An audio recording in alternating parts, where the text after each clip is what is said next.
welcome to the special edition of Second City Sports, the Friday edition right here, live in 11 color, right here on Sports Zone Chicago, along with Miss Lakeena McGee, which is she. I am Cindy Brown. Hey, that's me.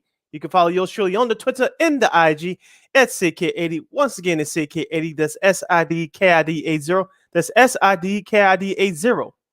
You follow me at Keenan McGee on the Twitter and at Keenan_McGee on the IG. Make sure you download that Sports Zone Chicago app today. You want to know why? Because we said so. That's why. And also, too, you can catch our other 5 live shows throughout the week. If you happen to miss them, you can go back and watch them and listen to them at your own leisure. Make sure you download that Sports Zone Chicago app today. Also, make sure you follow Sports Zone Chicago on all social media platforms. That's Facebook, Twitter, Instagram, and YouTube. Once again, that's Sports Zone Chicago on Facebook, Twitter, Instagram, and YouTube. If you want to catch the podcast version of Second City Sports, you can do so by subscribing to War on Anchor. We are available on all podcast platforms, including the iHeartRadio app. Make sure you type this in your search engine boxes. Ready? On those podcast platforms. WARR on Anchor. WARR on Anchor. And you can follow War Media at WARR Media on Facebook, Twitter, Instagram, and YouTube. Once again, at War Media on Facebook, Twitter, Instagram, and YouTube. Thank you very much in advance for your support. Like, share, subscribe, and tell your friends. We are unapologetically fun, and we have very different opinions. You have a question or comment for us during of our topics on today's 2-hour extravaganza, you can go to Sports Zone Chicago on YouTube. Our Facebook link is still down for some reason, but we are available on YouTube only today. So go to Sports Zone Chicago on YouTube, type in your questions and comments in the comments section. Lakeena will get them up on the screen for you. But you decide to troll or do something stupid or try to pull a prank, giving Lakeena full permission to give you the Beer Lane Beer Boot. Bye-bye. Let's kick off this Friday edition of Second City Sports Lakeena by discussing the long ball. Let's go to the diamond. Well, the Chicago baseball teams, both the Cubs and the White Sox, are checking in with 4-2 records.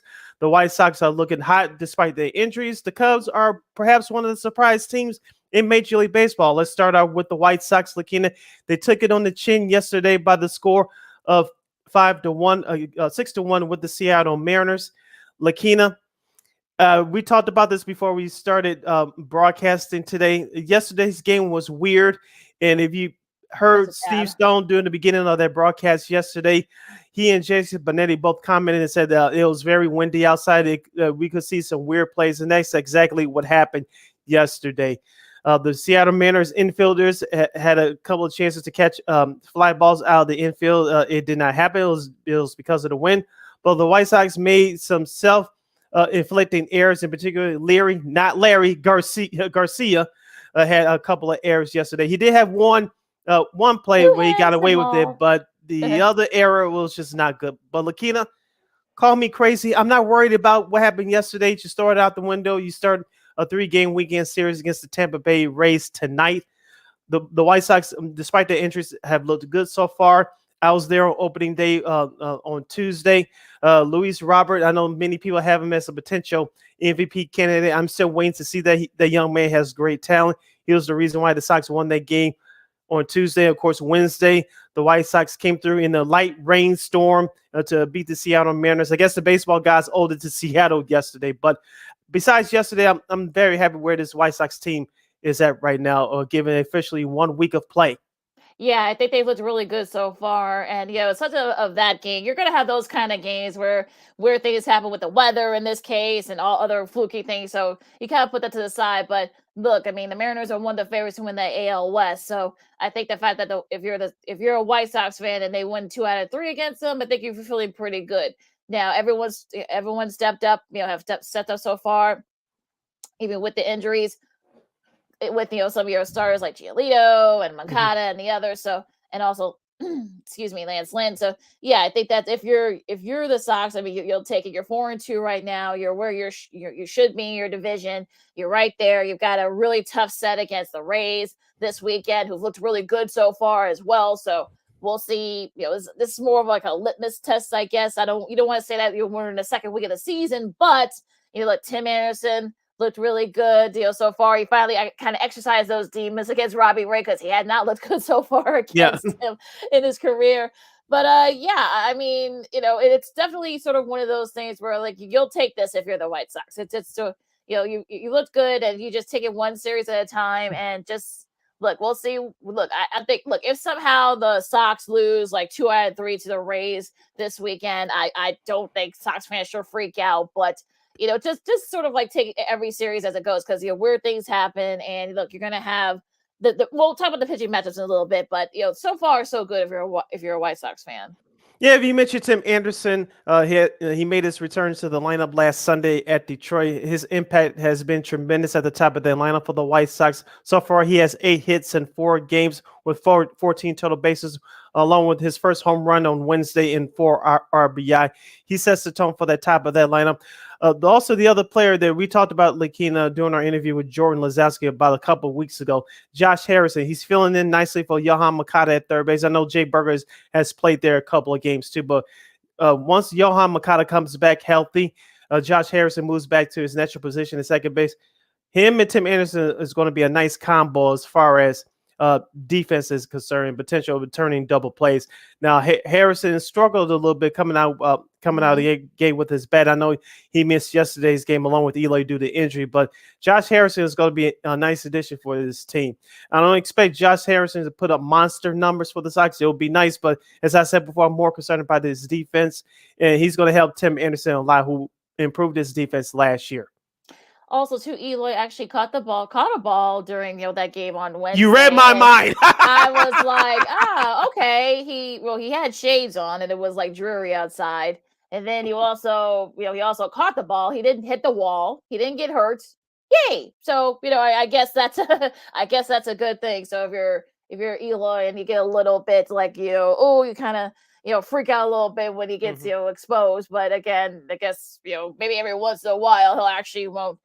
Be no harm done, but he did well with the defensive spot. Also, Luis Robert, has looked really good, so far, especially in that series against the Mariners. And look, I think if you're, like I said, if you're a White Sox fan, you're kind of right there. Even with all the injuries, the fact that guys have stepped up, it shows how much depth this White Sox team has. Andrew Vaughn, I know a lot of people are saying that maybe he should get traded at some Rick point. Hahn told you no. Basically, he basically said that. Yeah, basically, it's kind of tell everybody that he wasn't going to do it. So we'll see what happens there. But yeah, I mean, look, if you're the White Sox, they've looked really good, and going into this series against the Rays, the Rays have looked really good this year. We'll get to the rest of baseball in a second, but you got Dylan Cease versus Drew Rasmussen, and that should be a really good matchup as well. He had didn't have a good first start, Rasmussen did, and we'll see. And we saw what Dylan Cease, what Dylan Cease did. Only gave up 2 hits and 8 strikeouts, I should say, in his last start against the Tigers. So we'll see. This should be a very interesting matchup here, going through the matchups for this weekend for this series against the Rays. I mean, this is definitely this is gonna be on Apple TV Plus, folks.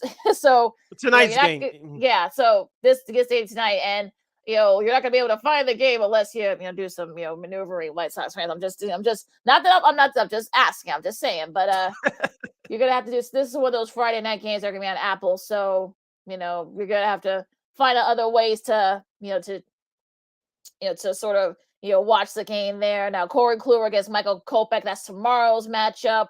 That should be an interesting one as well. And Sunday's matchup, my screen went blank here. It'll be Vince Velasquez versus they haven't decided. Kevin Cash hasn't decided who's going to be the pitcher there, but an interesting matchup there this weekend for the White Sox and the Rays. Yeah, it's on paper it looks like it's a great opportunity to take 2 out of 3 if you're the Sox. That's what they did last year against Tampa Bay. Right now, as we mentioned, the Sox still has some injuries. Hopefully, we see Eloy back in the lineup this weekend. He took a foul ball off his foot on Wednesday. He missed yesterday's game.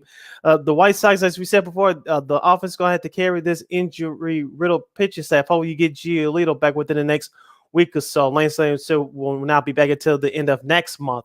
And Johnny Cueto, we still waiting on him. The White Sox signed him to a minor league deal before the season kicked off last week.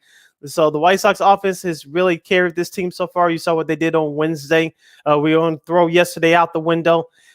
On Tuesday, even though it was warm, it was cool because the Sox do play on the lakefront, folks.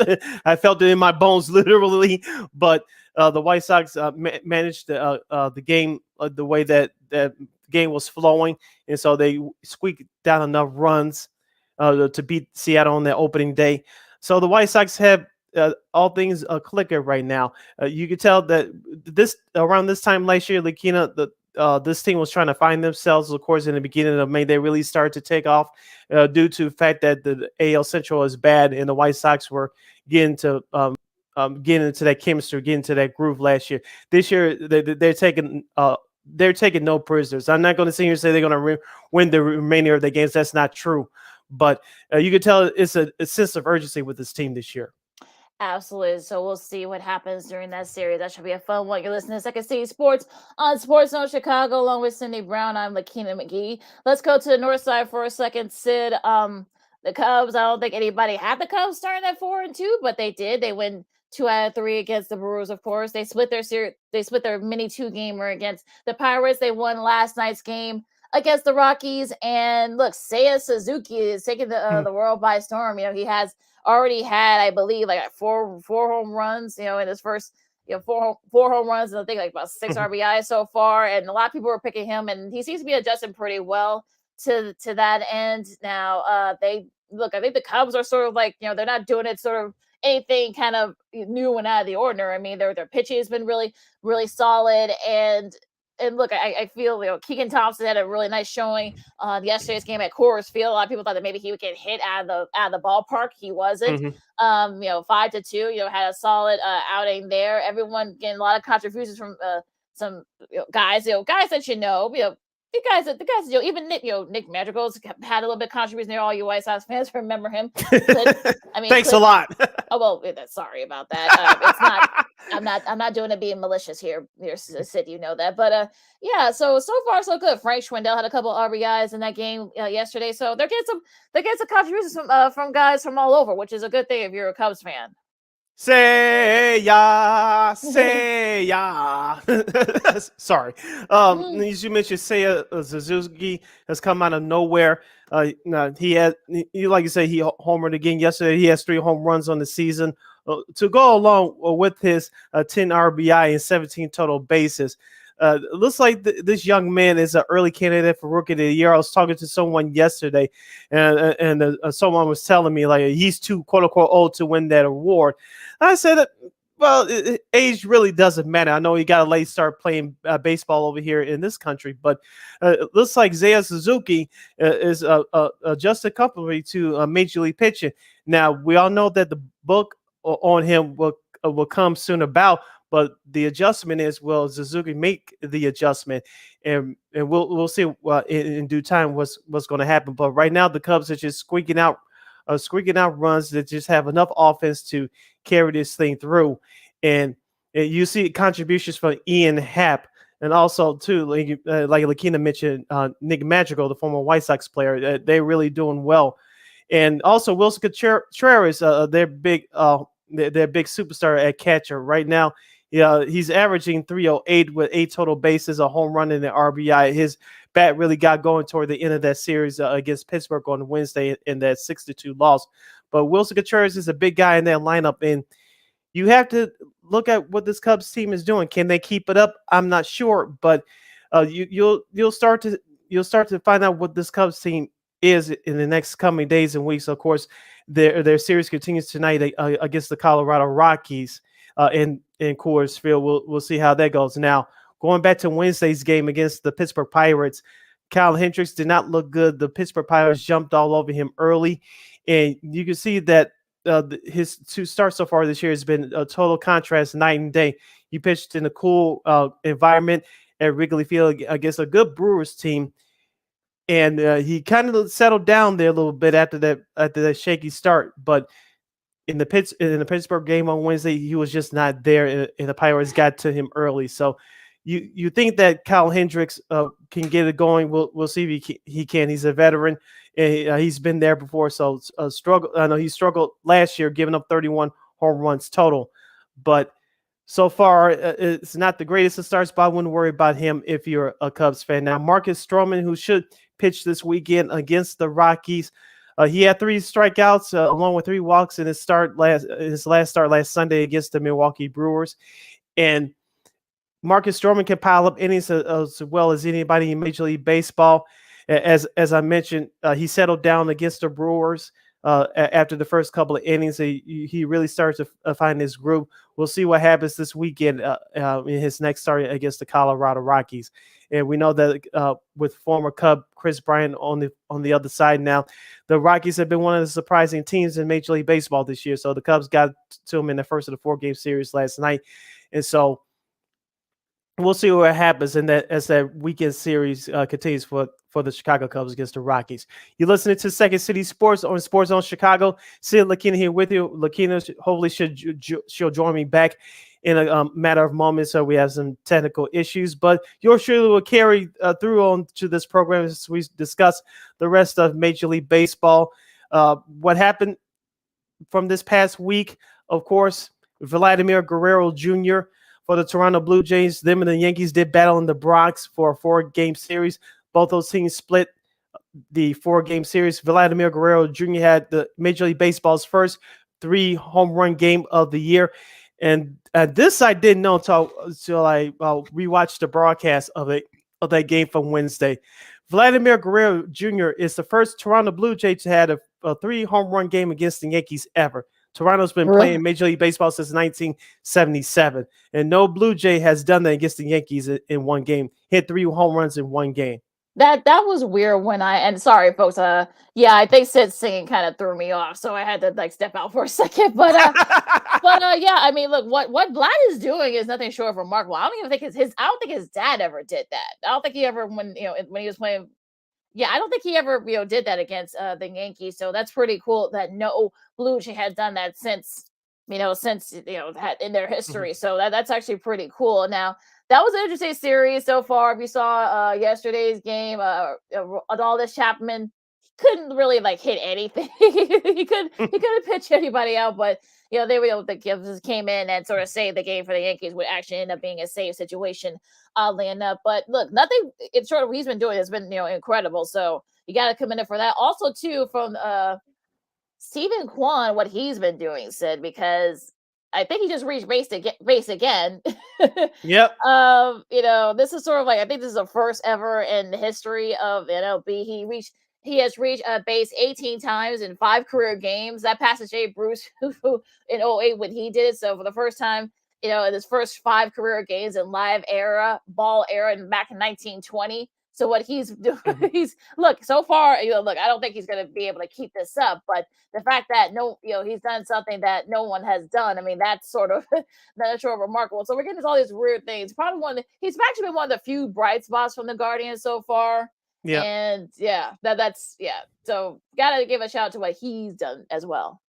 The Oakland Athletics are on kind of a hot streak, you could say, Lakeena. They took 3 out of 4 in Tampa this week after avoid being swept last Sunday afternoon at Philadelphia. Oakland has a record of 4-3 right now. They're half a game behind the Houston Astros in the AL West. We know that it's early, but we've seen this movie before. Okay. I was like, what's Lakeena do a roll in her hand? This is what I'm doing emotion. We've seen this movie before. And look, they get a hot start, and then as the season goes, they get exposed, and then they kind of fall back to earth. So this is probably what's gonna happen here. But look, I think that's why I always warn I'm warning White Sox fans, the Rays may not be in a very good mood, so I would say, watch out, White Sox this weekend. So I'm just saying. Look, I mean, it's sort of one of those things. Albert Pujols, he became the 5th player in history to hit a home run at age 21 or younger, and at age 42. Now he can't steal bases like he used to, but he can still hit the ball. So he's been doing that for St. Louis so far. George, a pretty good list. Ted Williams, Stan Musial, Carl Yastrzemski, and William McCovey. So that's not a bad list. So to join, so that's pretty good. The Dodgers, I think the Dodgers are kind of on a mission. They just hammered Cincinnati 9-3 last night. How did you feel about Clayton Kershaw being pulled in the middle of a perfect game?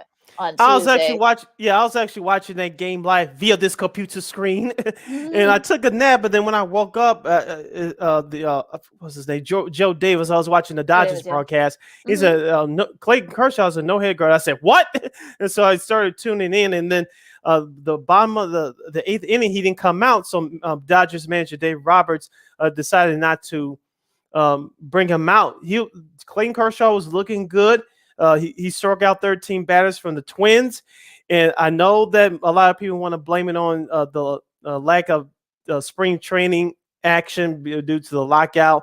Mhm. And we said this before. A whole bunch of teams, every team is going to use the month of April, perhaps the first week or two in May, as an extended version of spring training.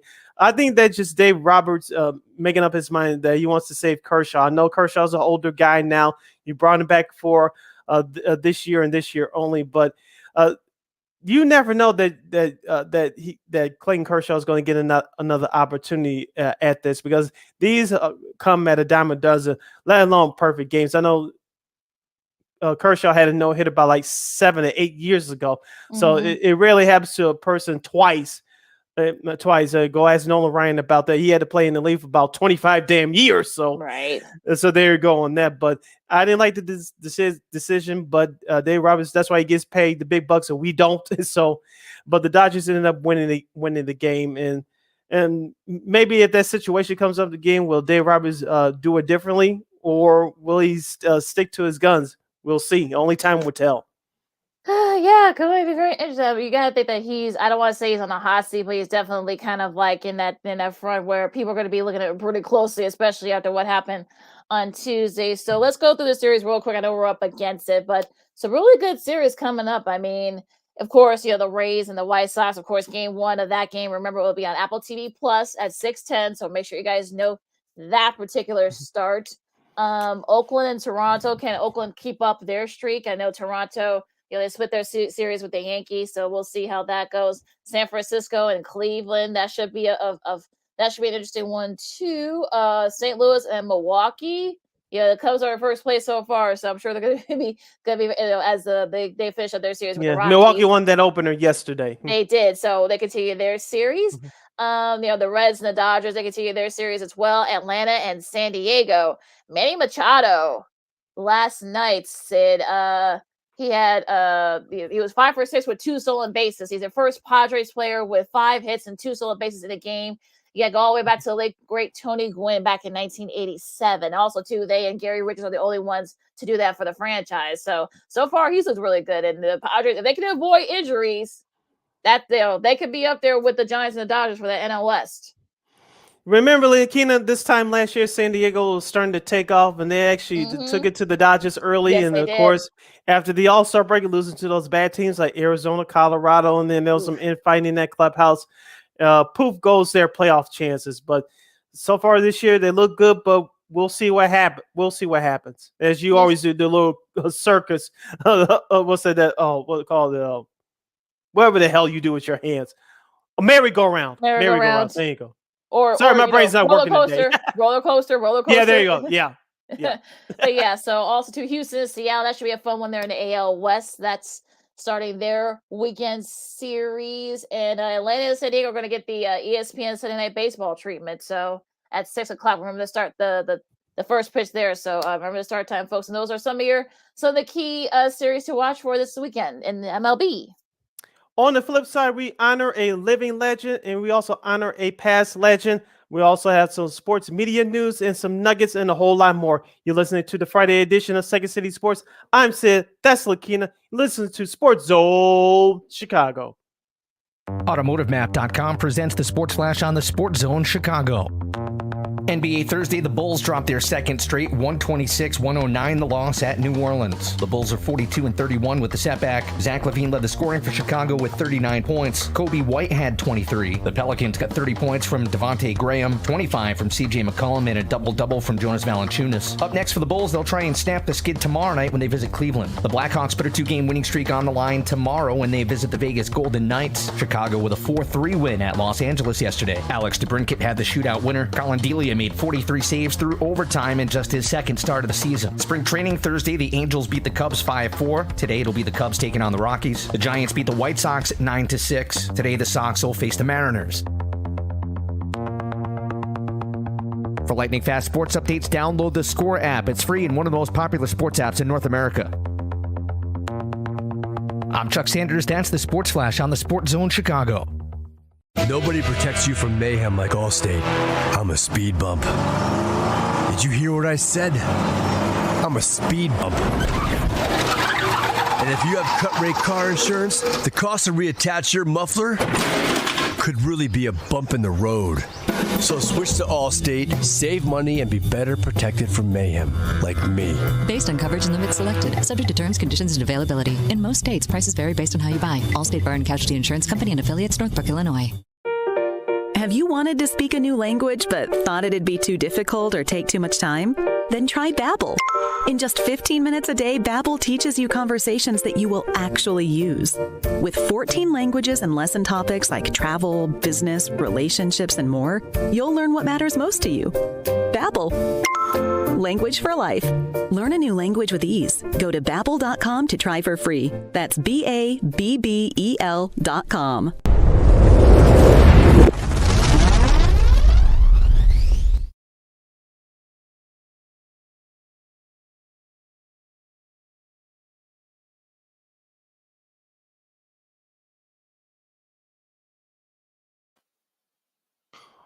Welcome back to Second City Sports, the Friday edition, right here, live in the 11 color on Sports Zone Chicago. Sid, Lakeena here with you.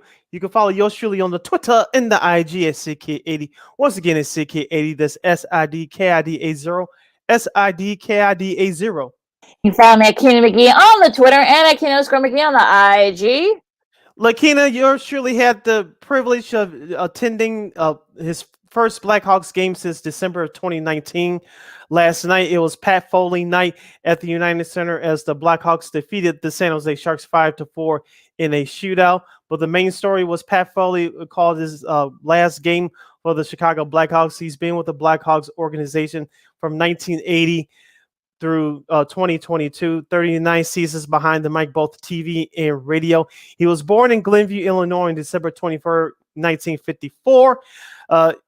And he got his start at Michigan State University, calling hockey and baseball games in 1977.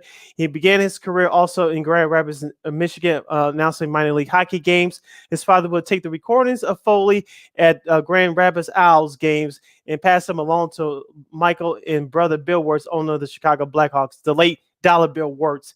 This secured Foley a position at the Blackhawks, and his first game was on October 19th, 1980. Foley worked for the Blackhawks as a play-by-play man from 1981 through 2006. Of course, during that time, he worked with the Chicago Wolves from the 06-07 season through the 07-08 seasons, calling the games with Billy Garner, who he worked with previously his first go-around with the Blackhawks. Pat Foley returned to the Blackhawks in 2008 following the death of Dollar Bill Wirtz. He partnered with Eddie Olczyk. And the Blackhawks, of course, announced earlier this year that this will be Foley's final season. We gave you our thoughts behind that. And Pat Foley called his last game last night.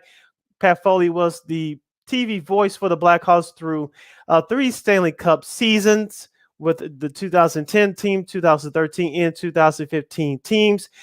Foley won 4 Emmy Awards in 1991, 2009, 2012, 2014, and 2015. And he was inducted into the Chicago Sports Hall of Fame in 2002. On April 19th, 2013, NBC Sports Chicago honored Mr. Foley for his 30th season behind the mic with the Blackhawks.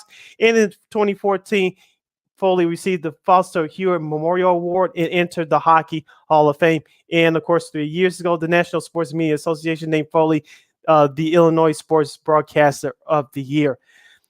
Lakeena, as I tweeted out last night, Pat Foley's voice is golden. He still hasn't lost a step. We remember some of his great calls. You mentioned the Marty Brenneman big save in the old North divisional playoff series against the old Minnesota North Stars from back in the day, back in '85. And of course, one of my favorite calls was Patrick Kane's hat trick on the old CSN Chicago broadcast back in 2009. And that famous playoff series against the Vancouver Canucks. And of course, he's known for his great save, big save. Niemi said no. And he said the favorite 2 words last night, Hawks win, as he was addressing the crowd. Lakeena, the atmosphere was electric, and you kind of had that feeling throughout the game that the Hawks were going to win. They almost did everything but secured in regulation. But it was a special night. Not to be Debbie Downer, but I know the way this team has been playing all season, they haven't given fans much hope. But I wish it was a sellout. And I know some people on Twitter, including our good friend Andy Mays there, WGN Radio, said that the Hawks should have won the old school home white uniforms last night. Of course, that didn't happen. But in all, it was a great night last night.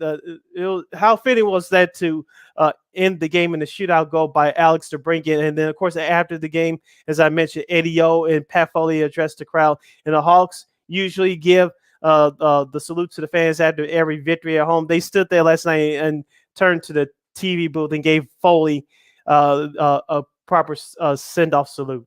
Well, number 1 star of the game was Mr. Pat Foley. Yes. Of course, Patrick Kane and Alex DeBrincat, who had that lone shootout goal. That was all the Hawks needed for that to seal that win against the Sharks. But yeah, I mean, it's sort of, we talked about it ad nauseum, through the last few months, how it transpired and such, that, we won't rehash it because this is all about Pat Foley now. Look, if you remember some of the various games, Sid mentioned a lot of that, the old sports channel and on the radio and such, Troy Hawks Murray. Hawks Vision, the old Hawks Vision. Pay-per-view channel. Oh gosh, okay. I mean, remember that, folks. So yeah, it's sort of like one of those things where we're really our ages now, folks. But yeah, just to hear it. And look, I try not to cry. I think I cried almost a couple of times watching the game. Seeing everybody there. It was unfortunate that it wasn't a sellout because I think that would have made the atmosphere even more electric. But it is what it is. But I'm glad that they won. I'm glad that the Hawks win because they haven't had much. They had lost 8 in a row prior to that, so I'm sure the nighttime was a charm. They were able to save the best for last there. But yeah, I mean, look, he's definitely a voice that will be missed. And look, I'm glad he got a chance to be a part of those 3 Stanley Cups. I'm very, floored, him and, Eddie had that great chemistry. Dale Talon was there as well. He's been in town the last few weeks, helping with the salute to Pat Foley. And yes, you can look at this and say, well, the Hawks still have about 7 games left, but again, there's certain parameters and whatnot. But look, I think Chris Foster, we've talked about it. Hopefully we can get him on the show at some point. Look, I'm sure he's gonna do just fine. Look, I'm sure he'll be okay. I think people are just saying, oh, he's got big shoes. Look, let's give the guy a shot. I mean, he's been doing it for the last couple of years, on and off. So he knows, he's got great credentials. He knows what to do, folks. So let's give him a little bit of time.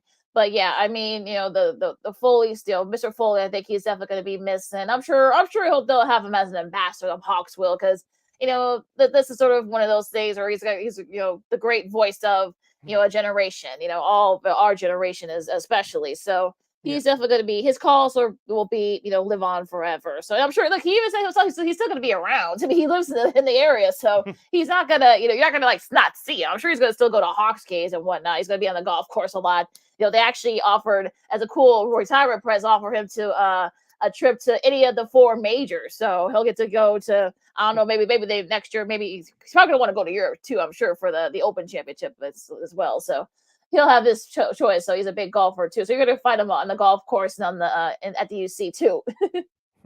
Are you sure you didn't listen to the WGN radio post-game show last night? because that's the same thing that John Weideman said, that radio voice. And I had a pleasure meeting him and Troy Murray both last night. And both of them will be on this program down the road, so stay tuned for that. Well, John Weideman said the same thing, that Chris Vosters is, yes, he's filling in for Pat Foley. He's filling in big shoes, but hopefully he'll be there for a long time. He's paid his dues. And you have to give young people an opportunity, because people that have those jobs now, they started out young ones doing odd jobs. And look what we've done so far, Lakeena. From you start from the bottom and work your way up to the top. And so Chris Vosters, like you say, he's going to be fine. I think he's going to do the game tomorrow in Nashville. I think so, yeah. And so the Hawks are in good hands. And Yeah, Pat Foley, a great career. Like you mentioned, he's a voice of a couple of generations, including ours. And his voice is golden, and his legacy will live on forever. Like you say, he's still going to be around. I'm sure they'll have him at next year's home opener at some point. I'm sure you're going to give him a great speech and whatnot. So, Pat Foley, a great career, and he will be missed. Now, Lakeena, like you mentioned, I was at the game last night, and after every break and after every timeout, they had a few national and local announcers giving their thanks to Pat Foley. Two names that jumped out at me. I just started laughing at one of them. Doc Emmerich had a great tribute. I don't know. I think it circled around on social media last night. I saw So he was wearing his Pittsburgh hat, Pirates hat, because he's from Pittsburgh. So it was a great tribute that he did. He retired a couple years ago. But Joe Buck, who's now at ESPN doing Monday Night Football, everybody and their mama booed him last night. Come on, people, really? That's just silly. Yeah. That's silly. I mean, I don't get that. But I don't know why he gets all the hate, but whatever. Go on, Sid. Yeah, I just wanted to point that out. So but Pat Hughes, the radio voice of the Cubs, he did a tribute. John Busciambi, your guy, he did a video tribute as well. So of course you have Brent Seabrook, Duncan Keith, Jonathan Taves, and Patrick Kane, the members of the crew, Eddie O, and just some of the other members of the Blackhawks had their tribute played throughout the game as well. So it was a great night. The Hawks finally played well. Yes, they did everything but give their game away against another bad team in San Jose. But it was how fitting that the Hawks won the game in the shootout last night, just inching out every single minute of Pat Foley's last game. Just wanted to make it longer. I think they might like they're playing like let's make it. Let's give them like a shootout win. Oh, like okay, cool. So actually, working out. So we'll see what happens. On and off the ice for the Hawks. Like I said, we'll try to get some of the guys on at some point. But it was a lot of fun, and NBC Sports Chicago did a great job. With the tribute and whatnot, with the pre and the post. With Pat Foley, who another friend of the show. So Pat Boyle. Pat Boyle. Oh, Pat Foley. I got Foley on the brain here, folks. Pat Boyle, who we've had on the show. We've had him on the show. But it was very, very well done by the NBC Sports Chicago crew. Yes, that should be commended on that. You listen to Second City Sports, the Friday edition, live at the 11 color right here on Sports Zone Chicago. Sid Lakeena here with you. We will be remiss if we didn't mention that today is Jackie Robinson Day throughout Major League Baseball. Every team will wear their team's uniform, wearing the number 42. Jackie Robinson was born Jack Roosevelt Robinson on January 31st, 1919. He passed away on October 24th, 1972. Robinson broke the baseball color line when he started at first base for the Brooklyn Dodgers on April 15th, 1947. When the Dodgers signed Robinson, it heralded at the end of racial segregation in professional baseball that had regulated black players to the Negro League since the 1880s. Robinson was inducted into baseball's Hall of Fame in 1962. During his 10-year career, Robinson won the inaugural Rookie of the Year award in 1947, was an All-Star for 6 consecutive seasons from 1949 through 1954, and won the National League Most Valued Player award in 1949, the first black player so honored. Robinson played in 6 World Series and contributed to the Dodgers' 1955 World Championship team. In 1997, MLB retired his uniform 42 across all Major League teams, was the first professional athlete in any sport to be so honored, and MLB adopted a new tradition, Jackie Robinson Day, for the first time back in 2004, in which every player on every team wears number 42. Robinson's character used his use of nonviolence, and his talent challenged the traditional basis of segregation that had then marked many other aspects of American life. He influenced the culture and contributed significantly to the civil rights movement.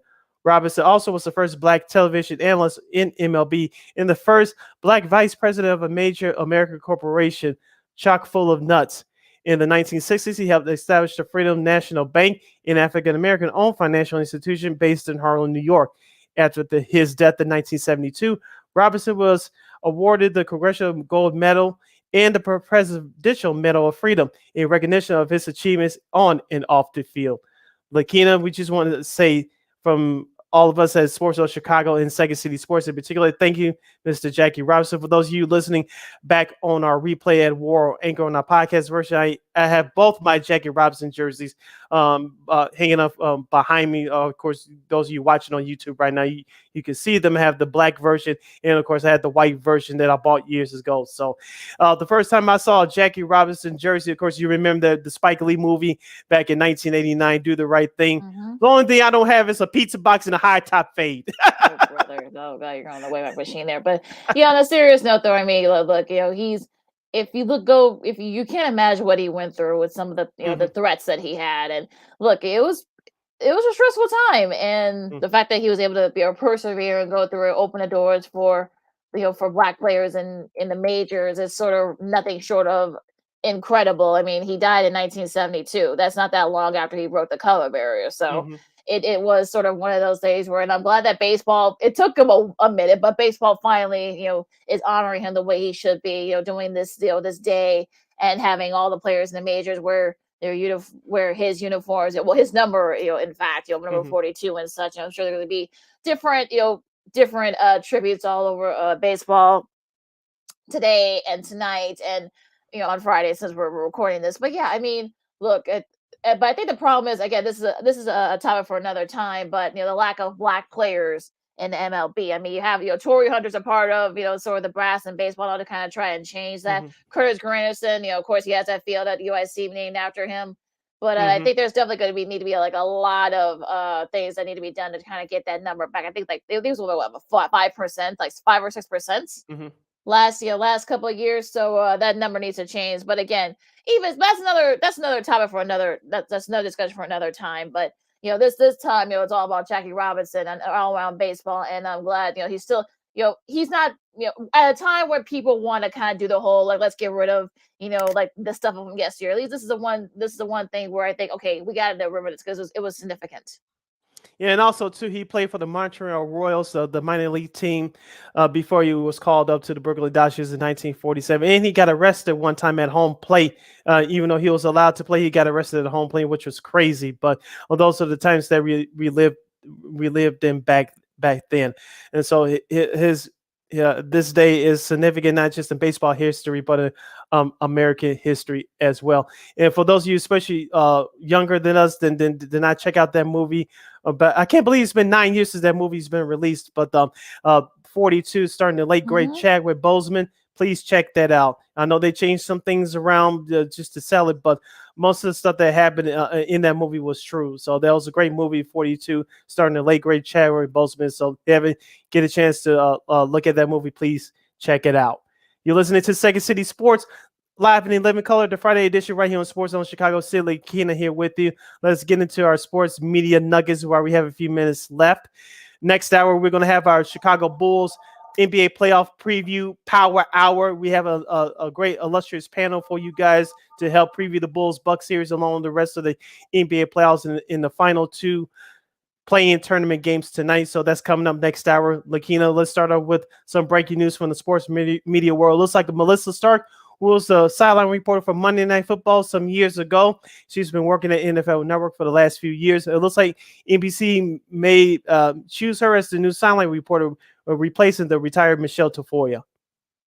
Yeah, I just saw that news earlier, about an hour ago before we went on. I was like, okay, interesting. So, because we all thought that maybe Catherine Taplin, they were going to promote from within. But look, she's got some experience. Of course, Melissa Stark did for like 6 years, for ABC and ESPN for the Monday Night Football coverage. But this is according to Andrew Marchand. So, NBC has not officially, I guess it's going to be made official, I think, next week.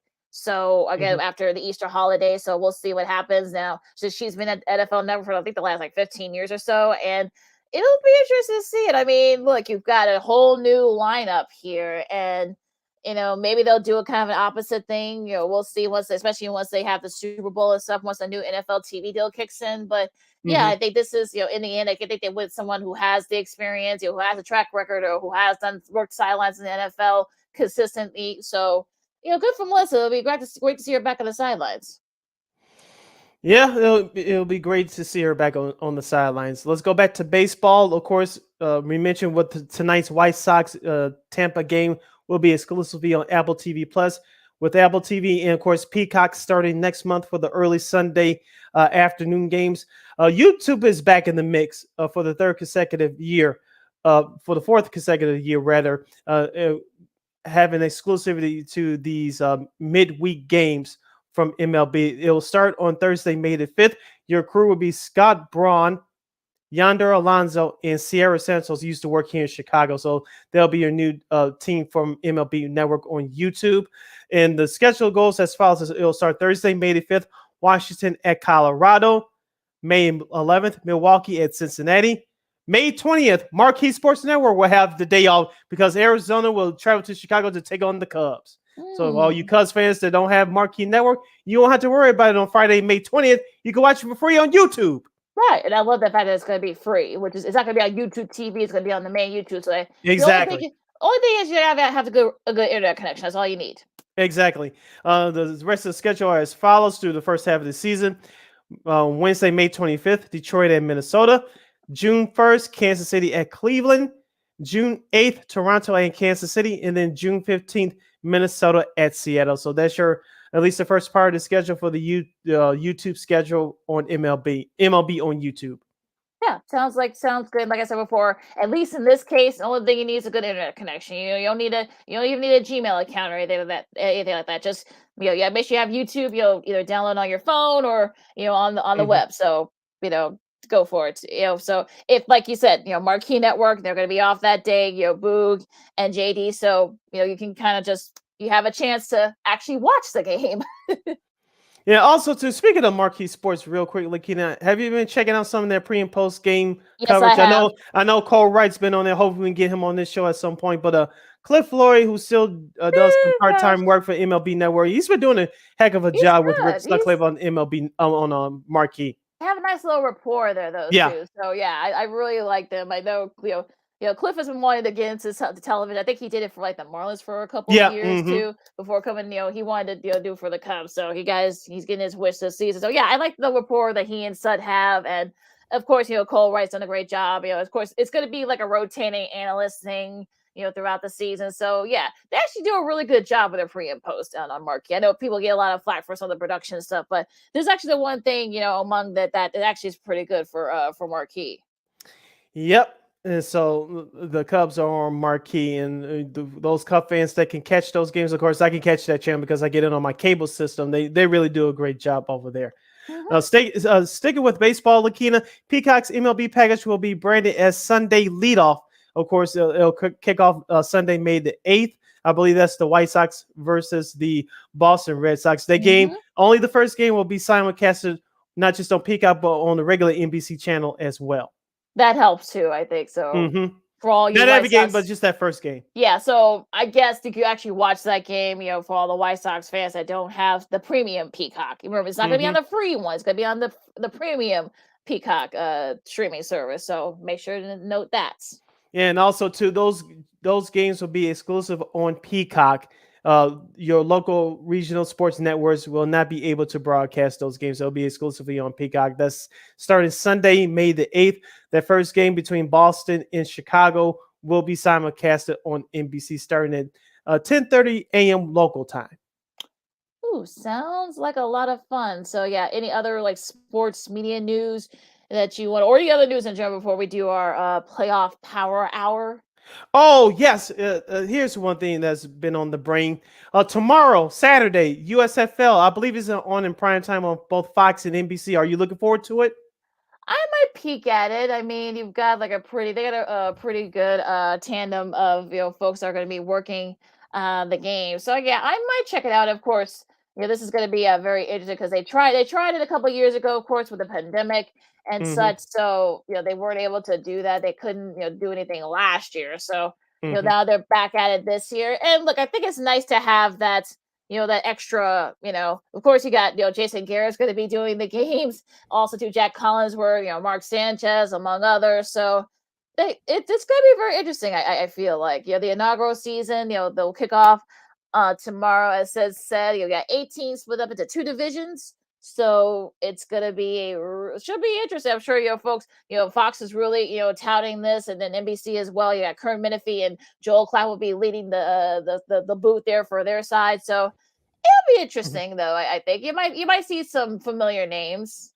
If anything, if the USFL, which I doubt, it could be anything like the old USFL from back in the day, that would be something. I don't know if it's going to be like that now because times have changed. But I think that ESPN 30 for 30, who killed the USFL, of course, former President Donald Trump had something to do with that. We'll leave it at that. You can go look at that documentary yourself. But he had a whole lot of legends coming out the old USFL. Tom Thayer, of course, radio voice of the Chicago Bears. He had the late, great Reggie White, Herschel Walker, Jim Kelly, a few other stars like Steve Young. Yep, thank you, Steve Young. Warren Moon. Yep.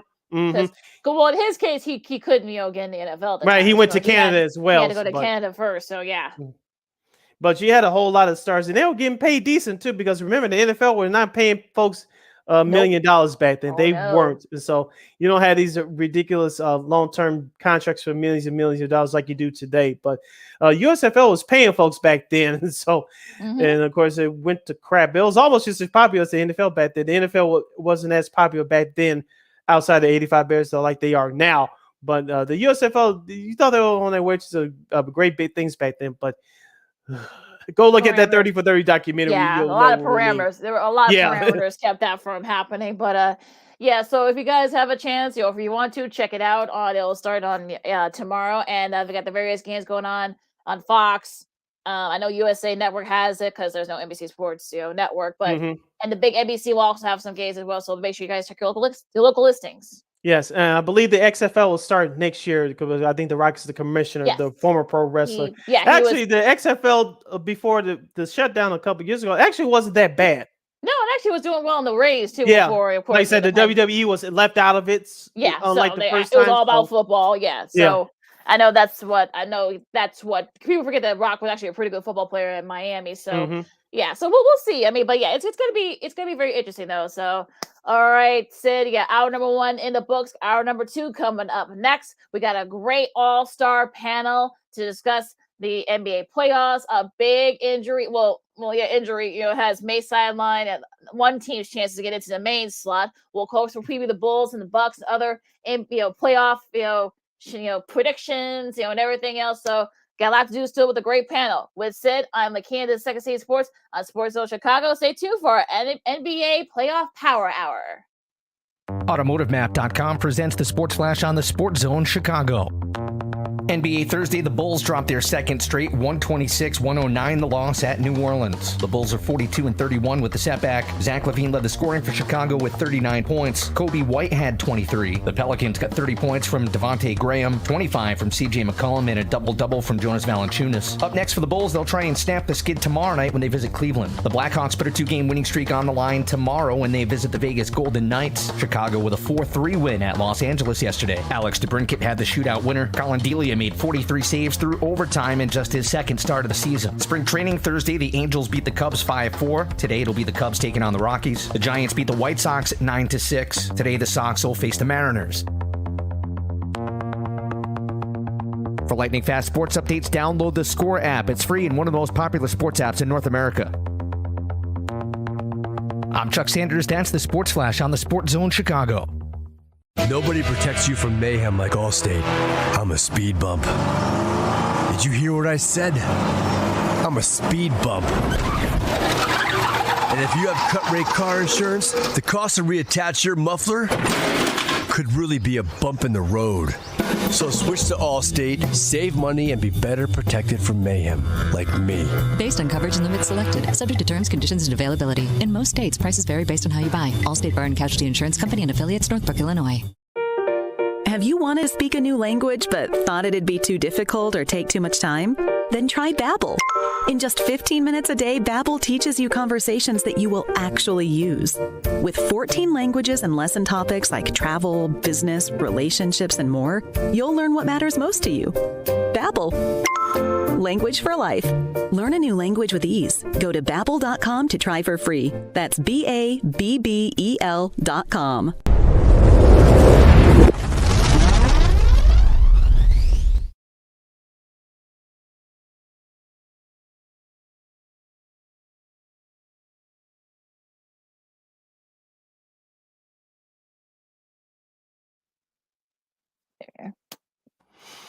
Welcome back to hour number 2 at Second City Sports, the Friday edition. We're live in Living Color right here on Sports Zone Chicago, along with Miss Lakeena McGee, which is she. I am Cindy Brown. Hey, that's me. You can follow yours truly on the Twitter and the IG at SidKid80. Once again, that's SidKid80. That's SIDKID80. That's SIDKID80. You can follow me at Lakeena McGee on the Twitter and at Lakeena_McGee on the IG.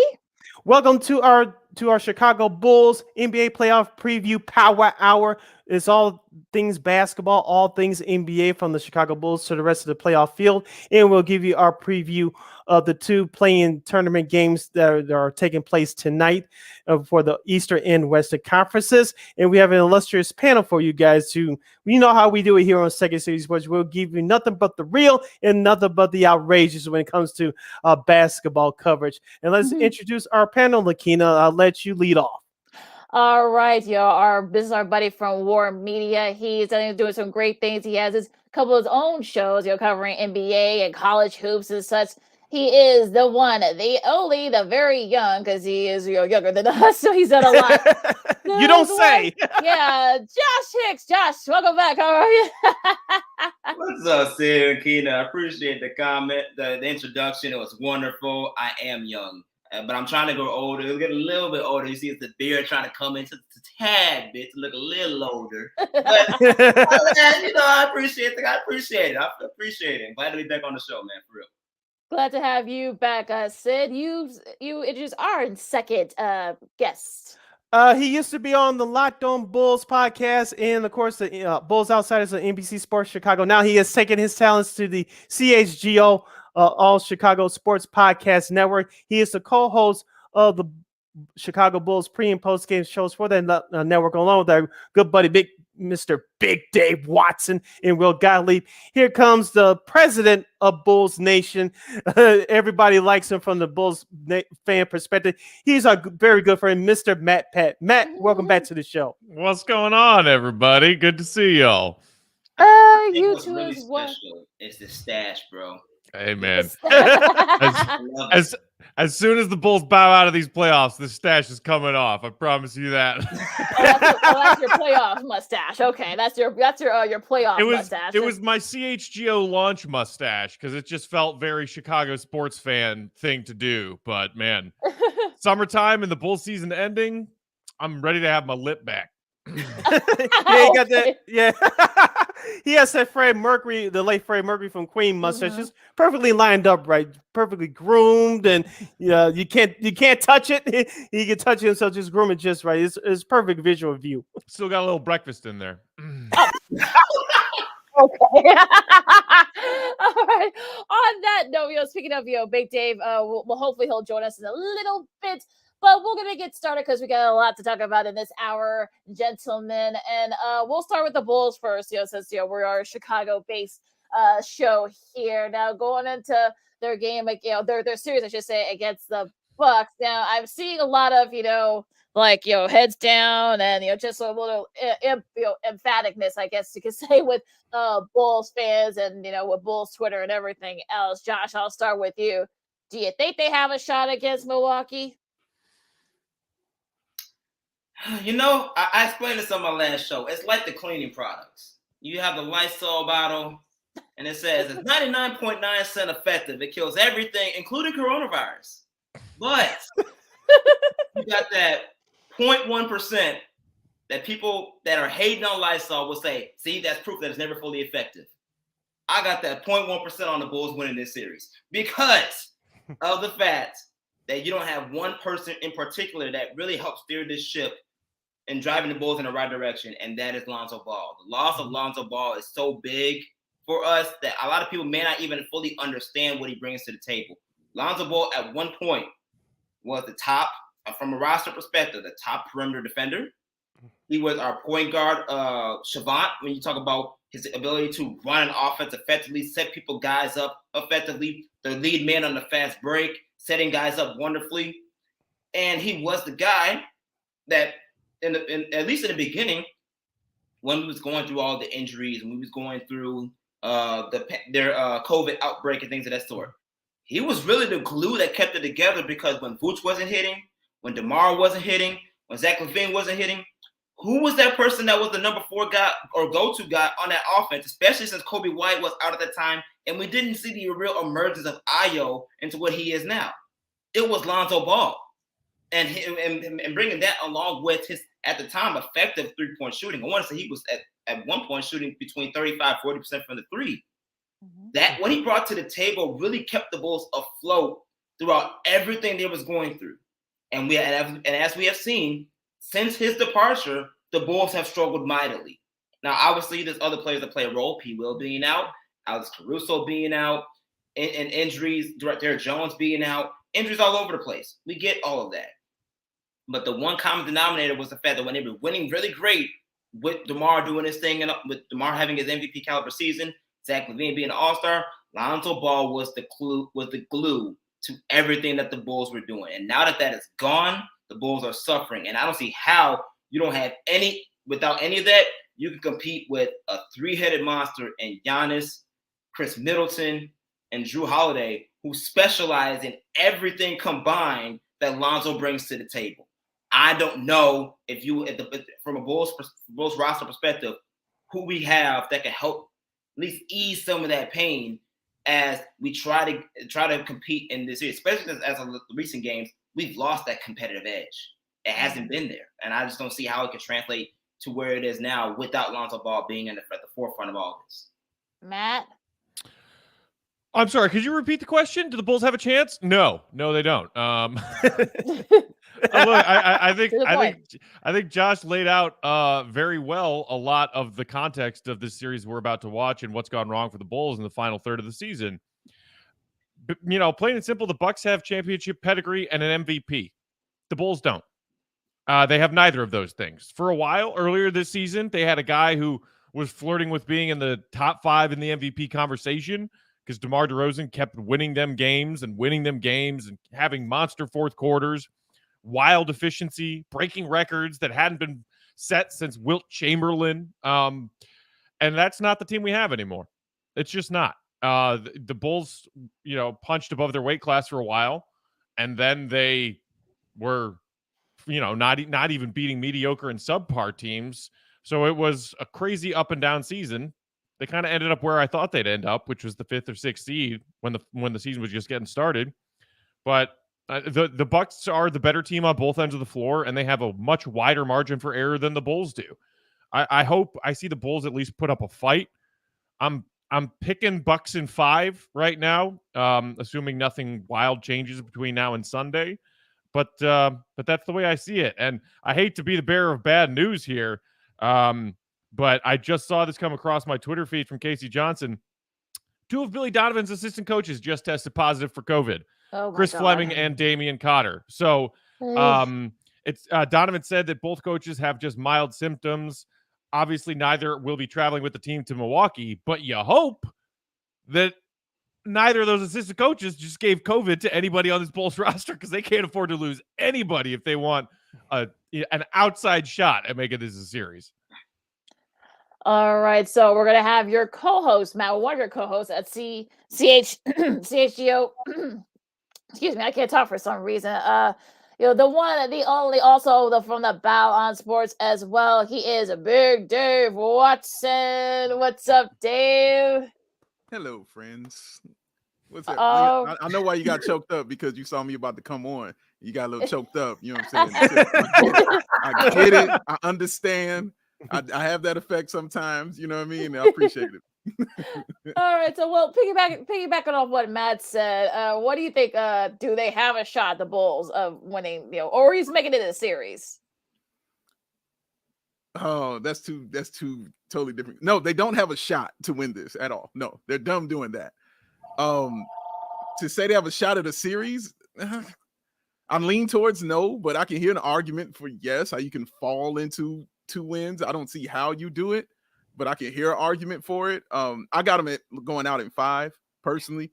I think they can sneak one out at home, against the Bucks, or even in game 1. Our guy Will Gottlieb keeps telling us it might be game 1 that the Bulls may be able to steal one of these games, because the Bucks pretty much come in like Apollo did with Rocky and, just kind of cocky about it, just like, yeah, whatever. I don't really have to train. I don't really have to do anything. That, I'll just come in and, the Bulls have a puncher's chance of stealing the game from them in game 1 or something like that. But no, realistically, I think Josh laid it out the best. Like, you're missing Lonzo, and they got 3 guys who are pretty much Lonzo times 2. You know what I'm saying? So I don't really see how they can, win this series or make it a series. But I'm hoping for one game. If they win one game, for me, that's the Eastern Conference Finals appearance for the Chicago Bulls. They win 2 games, that's the championship. That's really how I look at it in this first round. So I would be so proud of you, dude. I'm gonna be ecstatic. I'm gonna be ecstatic if they win a game, because I had them at a 6 seed. This is where I had them, at a 6 seed, and this is what being a 6 seed kind of looks like. For this year, I should say, for the Bulls. This is what it's going to kind of look like. You're going to have to take this ass whooping. And when they take it, I want them to take it, learn from it, and come back next year and grow from it. Because this is the process of those kind of things. This is what it looks like, guys, when you're first time ever in the playoffs going against the defending champs. It just reminds me of when the Bulls played the Bucks during like Giannis's first season or 2. And, how the Bulls just pretty much, mopped the floor with them in 6 games and got them out of here. Like, Giannis took that, and built on it and came back, and you see the monster you have before you. And he hasn't forgotten that. So that's the other scary part about this. He has not forgotten that at all. He wants to put some on it. But, Matt, putting the extra on there, saying the 2 coaches testing positive for COVID. I mean, yeah, that sucks. And he's right. You just hope that none of the players contracted it, from those coaches. So it's going to be pins and needles, honestly, from this day till tomorrow till Sunday, to make sure everybody goes in, pretty relatively healthy to Milwaukee. But yeah, to answer your question, I don't think they have a shot to win this series, but I can hear the argument that they have a chance to make it one. And speaking of experience, of course, the Milwaukee Bucks have more playoff experience as a roster than the Chicago Bulls. Of course, DeMar DeRozan leads the Bulls in playoff experience, followed by Tristan Thompson, I believe, Vucevic third. But some of the young guys will get the attention, like Patrick Williams and Kobe White, especially given his struggles in recent weeks. I'll start with you, Matt. Which of the young guys are you looking forward to for the Chicago Bulls to have an impact on this series? I mean, the answer that I want to be the answer is Patrick Williams, just because we finally, towards the end of the season, saw him show a little bit more aggressively what he is actually capable of doing. And look, having shut down, to get ready for their play-in game T-Wolves, that was the season finale, wasn't exactly the same thing as going up against this Bucks team. But at least in that game, he showed you his entire offensive arsenal and what he is capable of doing. But it was because he was option 1 on the offensive end. And through the first 2 seasons of his NBA career, one of which he missed almost entirely, he's been option 4 or 5 at best. So to me, it's, even though we're gonna see a lot of DeMar and a lot of Zach and maybe also a good amount of Vooch in this series, when he is called upon to say, hey, we just passed out of this trap, or hey, we just swung it over you on the weak side, instead of just spotting up for a shot, can we see Pat put the ball on the floor, attack the basket, get to the free throw line like he did in that last regular season game, to give this Bulls offense just a little bit of something new? Because other than that, what are you relying on? Io and Kobe hitting shots? I mean, I know Kobe had that one meaningless second half in the blowout against Charlotte, but other than that, I have lost a lot of faith in those guys hitting their shots recently. So give me Pat Williams as the potential wild card among the crew of young guys. Josh, what about you? Which one of the Bulls' young guns you're looking forward to watching in this series against the Bucks? I have to go with Kobe. And the reason, and because of the fact that Kobe White he's on that teeter-tottering fence. Like, you don't know if he's coming back next year or not.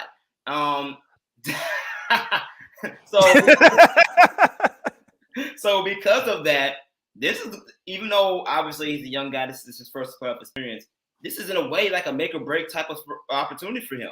Because if he does not perform well, the Bulls can utilize this as part of their portfolio on him to choose whether or not he's worthy of still staying on this roster. Because if there's one thing that we do know, secretly or not, Arturas Kornisovich and Mark Eversley are going to do what they can to do their due diligence and build in this roster in the way that needs to be built. And they are not shy of being cutthroat with it. So therefore, if you're Kobe White and you want to stay here, you already had some ups. You already had some question marks heading into this season. You had some bright moments because you were actually put in a position where we know you can actually thrive in, which is that 6-man roll off the bench without having too much responsibility of running that offense, just focusing on scoring the ball. And even though you were coming off an injury at one point, you have been inconsistent with that. And when the Bulls needed you the most, which is pretty much the second half of the stretch, you were in some ways MIA. So because of that, are you going to show up now, put your money where your mouth is, and actually perform in a realm that gives the Bulls a chance to at least make this thing competitive, and in a way save your own self in being in this and being in the city of Chicago for this team? And with next year coming up, and we're trying to secure Zach long term.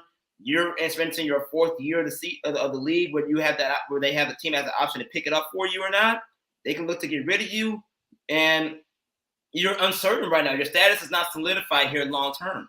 So if you're Kobe, you better play good in this series. Otherwise, you're gonna have a lot of question marks heading into this offseason that the front office, as it appears right now, more than likely has already answered, and it may not be in your favor. Dave? I agree with both those guys as far as the young guys are concerned who needs to step up. But the one guy I'm really looking at is Ayo. And I'm looking at him because Ayo is like the sponge, like he's the one that's asking a million questions and has been very proactive about, trying to be a better basketball player, trying to be the best one that he can, and being in everybody's face and asking a million questions and what can I do here? What can I do here? I remember the story when Bradley Beal, showed him how to do a move during a game, and then he went and did it during that same game. And Bradley Beal was like, I ain't mean for you to do it now. like why you gonna pull it on me now? So it's that. So I like that. And I'm so interested in watching him against Drew Holiday, because that's who I think of when I think of Ayo, is Drew Holiday. A guy that's solid offensively, great defensively, can lead a team, and has a real point guardsmanship about him. You know what I mean? Like, makes everything calm around him. And if they need a big shot, he's the one to take it. And they need somebody to take over in the 4th quarter. He could be the one to do that on the offensive and defensive side. He did that in the finals and on the defensive end. You remember the alley-oop to Giannis that he did? So he can do those things. And I think Ayo playing against him, will only make him better. He'll learn going against him. Now, Drew Holiday was, roasting him in that 4th quarter, the last time or the game previously when they played, where he dropped like 16 or 18 in the 4th on them, man. And I just think those kind of things are good for a team that's clearly just learning in this first round. And Ayo is a guy who enjoys learning, and he's going to get a heck of a lesson. I promise you that. But doing Lakeena right now. You're choked up. Got choked up. Lakeena, dang, man. Put it on me. But yeah, he's the one I'm truly looking at, because he has a real future out of, he mentioned Kobe. I don't think Kobe has that future here, but out of those guys in the backcourt, he's definitely the one. All right, let's talk about the whole NBA spectrum here for a second. We're talking to our illustrious panel, talking Bulls and NBA playoff, power hour here on Sports Zone Chicago. This is Second City Sports with Josh Hicks, Matt Peck, Big Dave Watson, Cindy Brown. I'm Lakeena McGee. Now, real quick, who you guys are you guys picking for these 8 seed play-in games? The winner of these games will play the number 1 seed. The winner on the West, the East side, I should say. I'll start with that one. Atlanta and Cleveland. Excuse me, they'll play Miami and New Orleans, and the Clippers. The winner of that game will play the number 1 seed, Phoenix Suns. Who do you guys have winning these 2 games? Dave, I'll start with you. All right, tell me that matchup again. You got Atlanta and Cleveland. That's the play-in 8th, and you got the Pelicans and the Clippers. That's the 8th. For the West. I got Atlanta winning that one. It'd be cool to see Cleveland win it, honestly, but I think Atlanta. I got Atlanta. I'll just say that I got Atlanta. Trae Young is otherworldly. He's excellent basketball player, and their team is really deep. And watching God, I can't remember Hunter. Watching Hunter actually perform, for the team in the last play-in game, dropped 16 points in that 3rd quarter. That was huge. You know what I mean? So if he's doing that, you're not beating them. Like, it's really that simple. The Pelicans and the Clippers, I think it's going to be closer than some people think. I know they're going to be without Paul George, but the Clippers have been without Paul George all season. Like, that's the reason that even at this point in the play-in is because they played well all season. Tyronn Lue is a completely incredible coach. That dude can coach. So I think it'll be closer. And yeah, I'll pick the Clippers. Like, why not? I'll pick the Clippers. I'll say they'll be the ones to get this victory. I mean, the Pelicans have been amazing, what CJ McCollum's been able to bring to that team. And it makes you just excited to actually see them next year when Zion actually gets healthy, because they'll have an actual core with Ingram, McCollum and him, you know what I'm saying? And what the creative players they have on the team, and the dude who looks like Denzel Valentine's nephew that I don't know. So yeah, all them people that they got. So yeah, they got a couple 2K creative players on their squad. I just don't know yet, but they're a good basketball team, man. But yeah, I'm gonna go ahead and pick the Clippers in that one. As far as the first, they'll play the Heat. So Atlanta will play the Heat in the first round. I mean, everything in me wants to hate and say the Heat will lose, but I'll leave that to Matt. But I'll say the Heat take that one because they're just an excellent team. And I mean the Suns, come on, like they're just otherworldly right now. Matt, I really want to pick the Cavs in this 9-10 East game. And also, we just heard about an hour or so ago that Jared Allen's going to give it a go tonight. He's at least going to participate in pregame warmups and see if he can play. He's been out for a while now, and his absence has certainly been a part of the Cavs' nosedive at the end of the season that kind of mirrored the Bulls' nosedive. And look, the Cavs put up a fight against that Brooklyn team the other night. And I don't know, maybe that says more about Brooklyn than it does about Cleveland, but anytime you thought that the Nets put them away for good, the Cavs kept coming back. And so, while clearly you say that Atlanta has the best player in this game with Trae Young, I think it's going to be close, and I would not be surprised to see the Cavs pull it out. As for the 9-10 game in the West, look, I mean, yes, Dave is right in the fact that the Clips pretty much learned how to play without Paul George for most of this season, but then they got him back, and he was Paul George. Like, he had, 34 in his debut game after coming on the injury? That was, the game before the Bulls and Clips game towards the end of the season.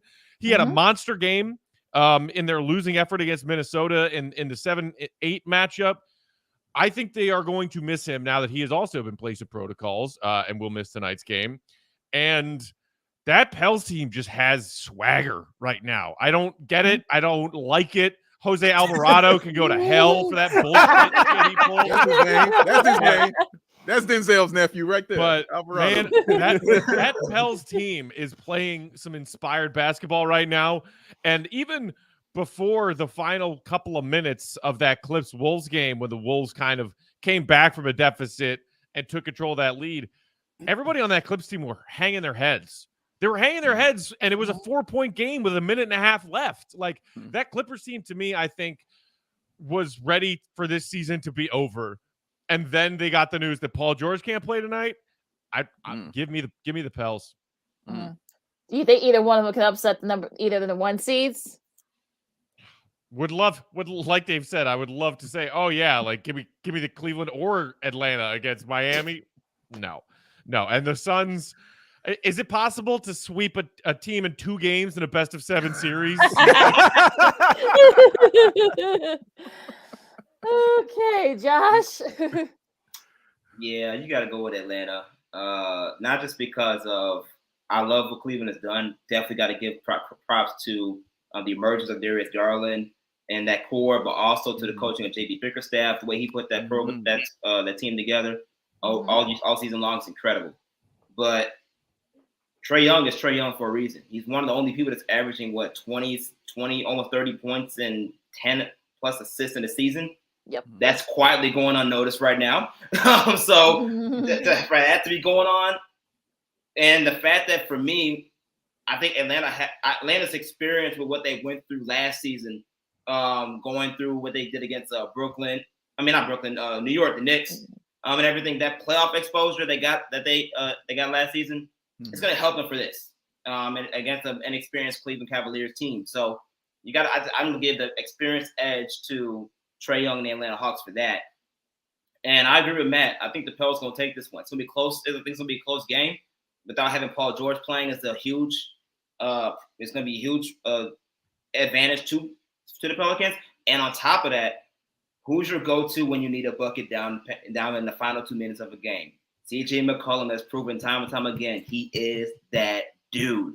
And because of that, having that on your team next to a Brandon Ingram who has emerged to be the heck of an all-star that he has become, you can't turn that down with the way it's against the Clippers and how they're going out. Plus, you got to give credit to Willie Green. That's a heck of a coach over there too, to keep the Pelicans afloat and to bring them even to a play-in where at one point in the season we thought that was a non-existent idea.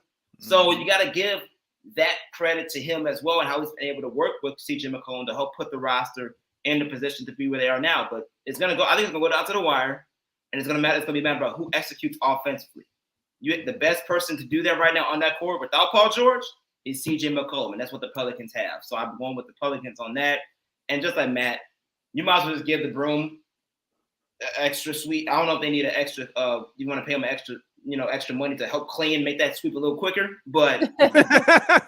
That broom is quite there for both parties on both sides of the conference. Both. Sorry for the ace for those final spots, but they're gonna get waxed on both ends for sure. Atlanta's winning the game, baby. They winning the game. Maybe I gotta let some hate out.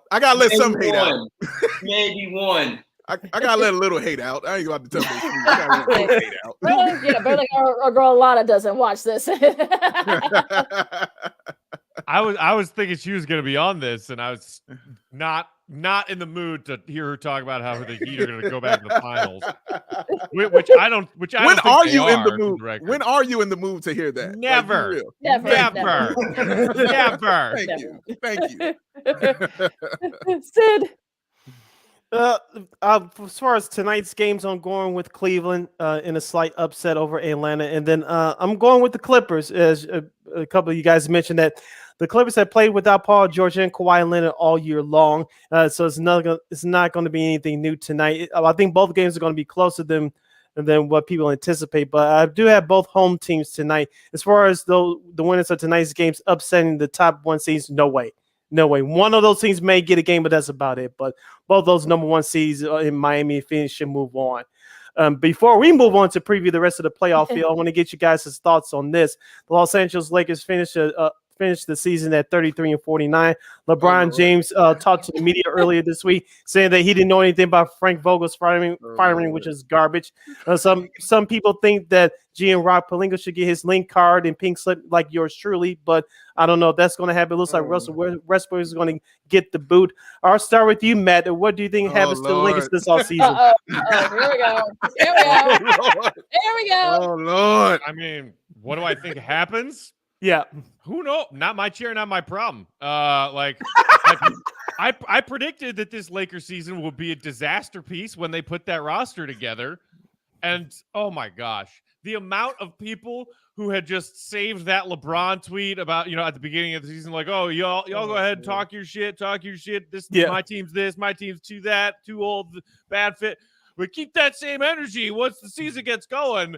And every Lakers hater out there, every LeBron hater out there who, when they were officially eliminated from play-in contention, got to just put that tweet of his up there and just go, oh, what was it? I'm sorry, what was that? Oh, you didn't make the play-in? Oh, this is largely on you because you assembled this roster? You could have had DeMar DeRozan and instead said, no, give me Russell Westbrook, who everybody who has watched a shred of NBA basketball would know be a horrible fit next to LeBron James. I love every little piece of it. I don't know what they're going to go do from here. That Lakers cupboard is bare when you talk about tradable assets that they have. Good luck. Not my problem. Good luck. On that note. That's how you really feel, Matt. Josh. Oh, man. It's tough. I think you don't know where you're going to go unless you get the right coach involved. They got to figure out the right person to replace Frank Vogel, who I believe became their scapegoat. It's so much bigger than just Frank Vogel's whole. Because not to mention, this man definitely just won a title, 18 months ago with your squad. So don't sit here and act like he's not a good coach.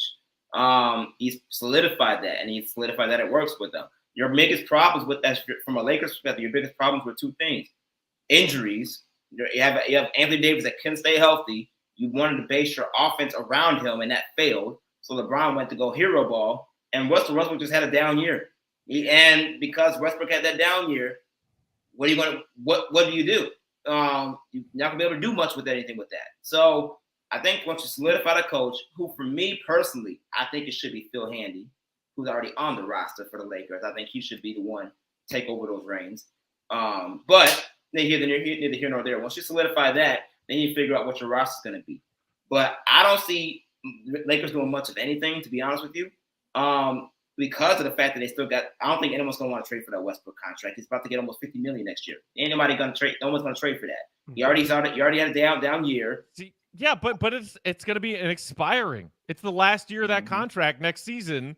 And if he's already been traded on that very same contract 3 times when it wasn't an expiring, dude, that we learned the opposite. You could trade Russ with that terrible contract, and you could trade it 8 times a day, apparently. I mean, you can technically, but from what he means to the table per se, and how he played this year, I don't know if anyone's going to be willing to want to eat up this type of contract unless you're MJ, which you're already bad at putting teams together anyways. You might just do that too. Who knows? But at the end of the day, I don't know, because of the fact that from what I've been told with that situation, since LeBron was the one that brought Westbrook in there and he wanted Westbrook there, I would assume they're going to give this one more go around. And if they give this another go around with the key player of Anthony Davis being the center of all that, I think that's how they're going to go. And if they're going to go that route and maintain the roster, you got to get the right coach. And I think the right coach is already in their midst, but who knows? They said they're going to do this search throughout the playoffs. They want to see if any big-time players or big-time coaches can be available. I get it. You know, it's the city of Los Angeles. You want to pick the biggest and the best of the best. But sometimes the best is right in your household. You got to look what's within you. So I don't know what's going to happen. That's what I think should happen. But it's the Lakers. It's the city of angels. It's celebrity nation. You never know what they're going to do. They're going to find something. They're going to try to make a big splash somewhere. But it might be nice just to look within what already got in your household. Dave? Hey, let me do something real quick. Hey, Matt. Hey, how do you feel about Mark Jackson's name being attached to the Lakers? Oh, well, thank you for asking, Dave. I would love to see that awful coach thrown into this shit show dumpster fire of an organization. That's the only way that this can get more entertaining, is if they throw Mark Jackson to the Wolves and watch him crash and burn trying to coach that team. Give it to me. I want it. I need it. Hand down. Yes. Good. Oh my God. Also, Josh, you're thinking about it. Well, you know, LeBron's the one who wanted Russ here, so they'll probably give it another go because he picked him as his teammate. Since when does LeBron show allegiance to any teammate ever in his NBA career? That guy decides at the drop of a hat, oh, I don't like you anymore. Trade this guy. We've seen it dozens of times over. Give me that guy. Just kidding. I don't like him. Get him out of here. That is LeBron's entire NBA career, picking teammates. Yeah, that's kind of what I was going to say when Josh said making Frank Vogel the scapegoat. I'm like, LeBron kind of does that with every coach. You know what I mean? He makes them the scapegoat and then gets them out of there. And I'm not saying it's been wrong all the time, because usually when he gets rid of the coach, you know, he's still a winner. You know what I mean? I get that. But yeah, it's going to be on the coach usually when it comes to a LeBron team. I'll echo the answer that everybody else has. I don't know. I don't know what they do. You know what I mean? Like they are up against the wall, man. I mean, I honestly wouldn't be surprised if I saw Anthony Davis like even get traded, or them inquire and listen to deals about, you know, trading him for, you know, just more assets, because you can get a ton for him. So I think that would be interesting. But listen, you remember coming into the season, I mean, this is 2 MVPs and 4 players on the top 75 on this team. Mhm. And before it was, oh, who's beating this team? Nobody. This team is incredible. And now it's, well, this team is too old. You know what I'm saying? Like, no, man. No. You thought everybody, well, the majority of the people thought that this team would go far. I'm a firm believer that I never think LeBron isn't making the playoffs until I see it. I got to see it. For me to believe LeBron James ain't going to the playoffs. That was a complete shock to me. Like, he's not going to the playoffs? Wow. I've seen him drag a bunch of trash to the playoffs before, at least just to get there. And the fact that he had all that behind him and it didn't work. And it says a lot because everybody likes to give him the praise as far as being the GM with how teams are constructed because of, how it's put together. His team was not constructed very well. Like Matt said, from the moment we saw Russell Westbrook there, I was like, how is that going to go? He needs the basketball. And he likes having the basketball. And he's never been one to give up the basketball. So that's going to be very interesting, and we saw it played out kind of how it was supposed to play out. It's just not going to work with those two forces trying to come together. We'll see. They'll have to try it again next year because I don't see what they can really give up or what team is going to want to trade, for Russell Westbrook. Maybe a team like Houston, might be able to get away with that with all the assets they have, in the space they have. They might get that because I know the Lakers might be okay with getting a guy like John Wall or something. They might be cool with that. But outside of that, man, didn't we already do phase Westbrook in Houston? What is this? Yes. This will be chapter 2. Listen, he's going to end up back in OKC, so just get ready for that. Oh yeah, just get he's going to end up right back there and retire. That is what's going to happen. Probably. I'm telling you, that's what's going to happen, man. Nah, dude, he's going to the Shanghai Sharks. Okay. On that note, let's talk about actual playoff stuff here, folks. Some really good matchups. You got Sixers against Toronto. Some people already say that Toronto might pull off an upset there. You got Boston and Brooklyn. A lot of people are already, especially with Michael Williams. We don't know how what his status is for this series. So Josh, I'll start with you. Any potential upsets between, among those matchups? Woo. Yeah, good question. I think for me, the biggest one probably is going to be Toronto and Philly, just because of the fact that you're not gonna have Matisse Thybulle, can't play half a series because of Toronto's COVID protocols, and on which leaves their best perimeter defender out of the lineup between Pascal Siakam and Fred VanVleet. And what they got going on over there in Toronto, the emergence of Scotty Barnes, it's not hard to stop that without your best perimeter defender. And on top of all of that, James Harden hasn't been himself lately. They're still working out those chemistry kinks. Yes, you have MVP candidate, or at least my MVP candidate, in Joel Embiid running the show. But if your sidekick ain't hitting, then you're pretty much the mission's gonna die. You will fail, and that's how it works in the NBA. So if James Harden ain't hitting, then I can't see how Philadelphia can overcome those discrepancies against a very disciplined, fundamentally sound Toronto Raptors team behind the coaching of Nick Nurse. And much as I love Doc Rivers, May Woodian, 708, I mess with you, bro. That's connected to me. Proviso East, that runs in my family. So there's love there. There's real love. But God damn, he might get his ass kicked. But when we talk about coaching against Nick Nurse, because Nick Nurse is a genius, a genius head coach, and Doc Rivers has been known to not play his best cards when he needs to play his cards. And because of that, with that combined as well, I don't see how this Philadelphia 76ers team can stay afloat and win the series against Toronto when all of those factors are going against them right now. Dave? Sorry, when he said play your cards, all I kept thinking was, if you play your cards right. That was my head when you said that. Sorry. I love music, excuse me. Yeah, I completely agree with what he said about Philly and Toronto. That Philly team is like 50% almost implosion. You know what I mean? Like they're half of the way to like imploding. And honestly, if they don't get out the first round, Doc Rivers, This is me personally. He's going to the Lakers. That's my opinion. If he doesn't get out of it, he's going to the Lakers, man. Because they don't want him. They want to bring in God. What was Harden's coach in Houston? Mike D'Antoni. Thank you. I think they want to bring in D'Antoni anyway and just do what they were doing in Houston again. And Harden is just hard to believe in the playoffs. I haven't seen it.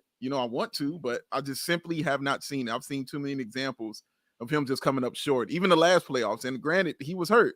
We get that, but you were out there. And in Game 7, they needed you, and it wasn't on him. You know what I mean? He had a really tough one out there, so I can definitely see that happen. The one I'm definitely looking at though is the 3-6 matchup in the West, like that Warriors Nuggets matchup. I think it's going to be, honestly, I think that's going to be really, really interesting. Only because I don't think the Warriors are fully healthy, and having a okay semi-healthy Steph, Klay Thompson still kind of working things out. Draymond Green, I think he's ready to go, but he took a lot of time, to get back. And outside of them, it's going to be a first-time appearance for a lot of those guys on that roster. Think guys like Gary Payton II, and people like that, and Wiseman. Even though Wiseman's not there, but just thinking about those kind of guys, it's going to be interesting. And Jokic, who has just been otherworldly, this season with what he's done with that team, to know his team that well, you know what I'm saying, and know what everybody can and can't do and where everybody needs to be, and who needs to shoot where and where they need the ball and how they need it and when to take over. Like, he knows the ins and outs of his basketball team, man. So, and he can arguably be the best player on the floor at many times. And I think that's going to be real interesting going up against the Warriors, man, to watch that game and see how that plays out. So I'm looking forward to that one. I wouldn't be surprised if the Nuggets get that upset in that one. I honestly wouldn't. And that's going to be interesting for me to watch. Has Minnesota have a parade already before their series gets to Memphis? Like, what was that? Look, they ain't won in like 85 years though. Like, it's hard. Like, when they say act like you've been there before, how can they? They ain't been there. What do they know? What do they know? That wasn't even a playoff game though. That was just to advance to. No, trust me, Lakeena. I'm locker room playing "We Are the Champions." You're right. Exactly. One shining moment playing. Right. Oh God. Trust me, I feel you. I agree with you. But man, that they do not know winning. You know what I'm saying? So it's like they acting like they've been starving and they just got a steak, and that's how they're acting. You know what I'm saying? Like they've never eaten before because they haven't. So, but I agree with you, man. So imagine if they win one game at home. What's that's going to look like? You know what I mean? Have confetti all over the place. Man, it's going to be insane. It's going to go down in Paisley Park. Are you kidding me? Matt? Yeah, I mean, I'm definitely on board with what Josh and Dave said about Raps Sixers. Like, if you want to call a 5, beating a 4 an upset, that's certainly the most likely one, it seems to me, for all the reasons they mentioned. The Raptors' length collectively can give Harden all kinds of trouble guarding him on the perimeter, not letting him get to his spots on the floor.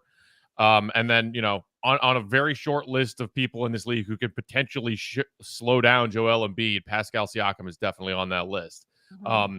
And also, as Josh said, like, dude, Nick Nurse can coach circles around Doc Rivers. So I'm kind of expecting the Raptors to beat the Sixers in that series.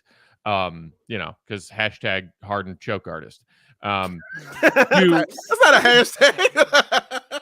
I can hashtag anything I want, Dave. That's fair. Fair point. Fair point. I don't. Do you see any Twitter police behind me? Fair point, sir. No, you're right. I'm in the comfort and safety of my own home, and if I say hashtag choke artist, then that's what it is. Yes, sir. Yes, sir. But I'm glad that Lakeena brought up Wolves Grizzlies because, like, look, do I see Minnesota upsetting Memphis in this series? No, I don't. I do think it could be a series because this T-Wolves team is they are balls out heading into this playoff series. And there was already some beef between Minnesota and Memphis earlier this season. Pat Bev talking his shit after one of those regular season meetings. And has there been a team this season louder, chest poundier from start to finish than this young Memphis team?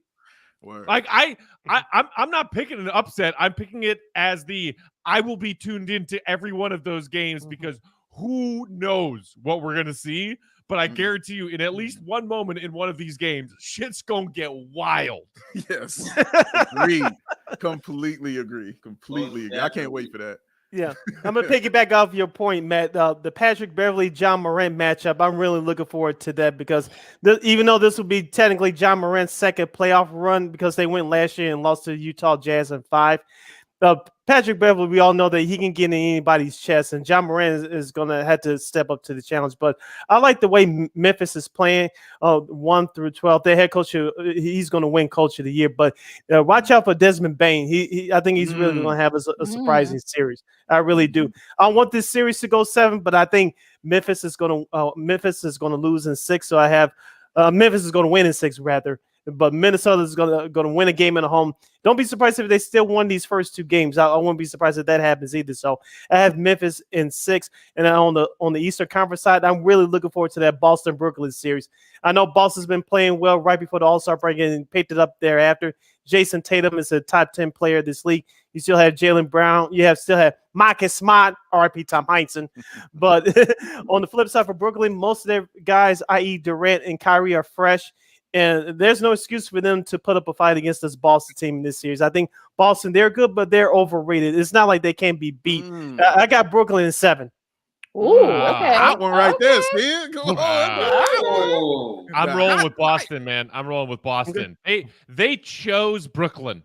They could have tanked their last regular season game, and they chose not to because they would have rather played Kyrie and KD than go to Toronto, which, of course, for them also, as Josh mentioned with Diebel, would have meant guys sitting because we know that certain guys on that Celtics team aren't vaccinated.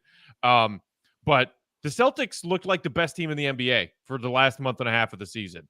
They were like 3 games under 500 in the first week of January, and then they just went on an absolute tear. Obviously, if they do have to play this first round without Williams, it will be tougher for them. But I still think they can collectively do it. And if they get him back, if they get past Brooklyn, to me, that's their toughest test. And then it's smooth sailing all the way to the finals. So I do think Brooklyn can present a challenge, but Boston's the better team, top to bottom, in my opinion. They just are. I feel like I think I would sit with the Brooklyn. I think I'm going to say Brooklyn in 7, only because I feel like I think the experience and such with Brooklyn. I think KD feels like this might be one of his last shots, perhaps maybe go far in the playoffs and perhaps maybe contend for a title. So I'm picking Brooklyn in 7, and that's probably going to be the series. You're probably from the East. I feel like other than Sixers and Raptors, I actually have the Raptors winning in 6 because I don't trust the Sixers. Go figure on that front. Now, as for the West, I'm surprised. Has anybody talked about Mavs and Jazz? I know that it looks like Luka's going to miss the first 2 games because of that calf injury. Yeah. So what do you guys think about perhaps maybe where that series is going to go? Because I think this definitely could go either way. I wouldn't be surprised if the Jazz somehow win this series, especially with Luka going to miss the first couple. What's the point of me watching if Luka can't play? That's true, Josh. That's true. Luka can't play. What's the point? I will say this.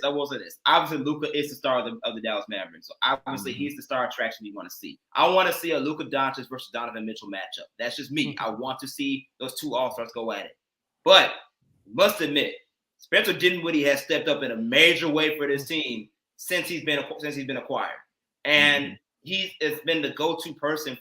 When things break down offensively, especially when Luka is struggling. He ain't getting it going.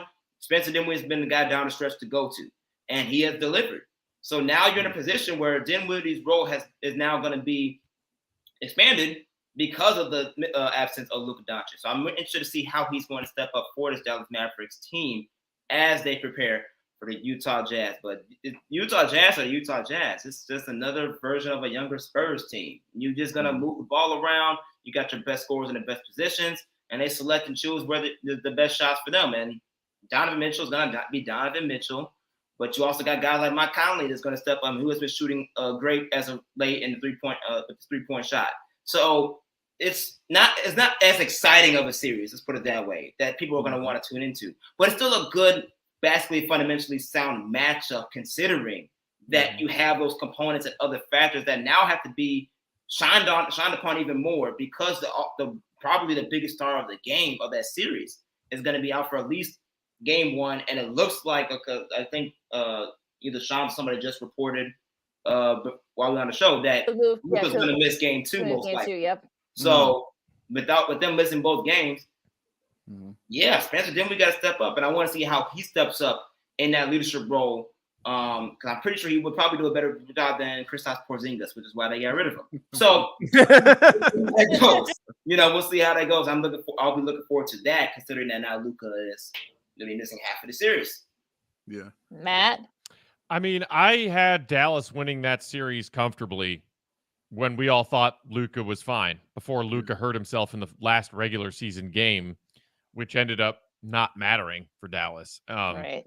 Which, shout out to our pal Sabine from Outsiders, who's also a pretty diehard Mavs fan. When I saw that news, I was like, oh my God, I am crushed for Mavs fans right now, because he got hurt in a game he didn't need to play. Now, because I had Mavs comfortably because, Mitchell and Gobert, whatever. The Jazz have been falling apart. And they can say that they're ignoring all these headlines that keep coming out year after year, month after month. Mitchell and Gobert, there's a locker room problem. Quinn Snyder's kind of losing these guys. But, I mean, how many bad losses did they have in the back half of the season, including how many fourth quarter leads did they choke up? Like dozens of them? I'm sorry, that's not a team you want to feel good picking in a best-of-7 series. So now that there's this issue of Luka missing game one and also maybe game two, I'm not as confident in that. And even still, assuming he comes back and can play the series from game 3 on, I still like Dallas. As you mentioned, Dinwiddie, huge addition. He's been massive for them. The Mavs role players have started to step up and finally give Luka a little bit of help. And to me, that Jazz team has the feeling of a team that's already ready to pack it in and disassemble that team this offseason. I think one or both of those guys are getting moved this offseason because the Jazz are just not good enough to really compete with the top of the top in the West, and they know it, and they're going to come in and play this playoff series like they know it, and and they're about to break up. Oh wow, Dave! So you ready for that Gobert talk, Matt? Are you ready for that? Oh yeah, did I tell you that the Bulls are getting Rudy Gobert for Vooch and Kobe this offseason? I'll take it. That's happening according to some interesting people on Bulls Twitter. Interesting. So well, that or so AD, kind. I think that's another interesting one there as well. One or the other. One or the other. But either way, it's going to be Vooch and Kobe that net that player for sure. Oh yeah, no question about it. No other team has any other players they could give them. No, that's it. This trade was successful. Yeah, Right. sure, exactly. Oh man. Dave, But what about you? How do you feel about the Mavs Jazz? That series for me is still interesting, even though Luka's gone. Because Luka's gonna come back. Like he's gonna play. Like as beat up as he gets, that's a tough dude. You know what I mean? Luka is a tough guy. He's gonna play in that series. He's too competitive and too tough of a player not to come back for at least one or two of those games. But Jason Kidd hasn't gotten the recognition I think he deserved for how he's coached this season. That team was not thought to have any kind of defense at all coming into the year. And they didn't get a defensive stalwart or anything like that. They just got Jason Kidd. That's really all that happened. And all of a sudden, this team is one of the tops in the league in defense, which is, I don't think anybody had that on their board, that they would be one of the best defensive teams in the league. So defense can hold you down while your star player is out like that. And again, it's not like Luka was your defensive guy or anything like that. So you can still be held down and maybe steal a game. And having Spencer Dinwiddie on that team is huge as well, because that dude is ice cold. You saw him, what he did in Brooklyn. You know what I mean? Actually, like back-to-back games, he did it, hitting game-winning shots for that team, man. He's a cold-blooded dude. So that's going to be key. And now he gets to run that point guard position, you know what I'm saying, where, it's where he is comfortable at the most. So I think they're still formidable. On paper, Utah should just run away with it. But as Matt said, their chemistry ain't there. Like, it's just really not. Like, they don't get along. What was that really ignorant stat that they showed where Donovan Mitchell does not pass the ball to Rudy Gobert. He passed to him like nope. 2-3 times Nope. during the season. That's insane. I mean, that's truly insane. He's giving Gobert that Blankety treatment. You feel me? Like, it's going up. It's going up, baby. It's going up. And losing Joe Ingles definitely didn't help matters either, because he was kind of like that floor general and that facilitator. So yeah, that definitely did not help matters, and it exposed a lot of stuff that we're seeing right now, unfortunately, with the Jazz. That's a great point. I don't think you're right. That hasn't been discussed by many people about the loss of Ingles, man. But and the fact he'd probably be gone after the year anyway. So that kind of leads you to, if they go out in this first round, it's going to be a dismantling of this team, man. Well, it already started. They traded him. Things like that. They sent I'm sorry, you're right. I'm sorry. Right at the deadline, they sent him. They did. Yeah, they did. Absolutely right. You're absolutely right. So him being that first domino to fall, if they go out in this first round, you can expect some other ones to come with that. That should be really interesting going forward. But as far as winning that series, if Luka comes back, I'm not going against Dallas. Like, I'll take Dallas in 7 in that one. I got Dallas in 6, but I'll say this: if you're Utah, there should be no excuse why you can't steal the first 2 games on the road, or win at least one, if anything else, and win at least one of those first 2 games without Luka. Yeah, it's there for you. But we'll see. Wrapping things up here with our illustrious NBA panel and our NBA playoff power hour here on Second City Sports on Sports Zone Chicago. Sydney Brown, Lakeena McGee, Josh Hicks, Bit Dave Watson, and Matt Peck. All right, guys. You don't have to do this at face value, but you can change. I'm sure once you guys do your respective shows on your other platforms and such. Who do you guys have as of right now, April 15th, NBA Finals? Josh, I'll start with you. NBA Finals. Rematch. I'm going with Bucks and the Suns. I think we're gonna do a rematch on that. The deer will be back. We just hope it doesn't get.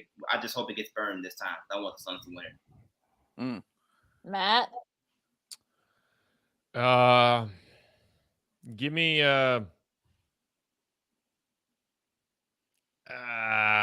give me Boston Phoenix, and Phoenix wins.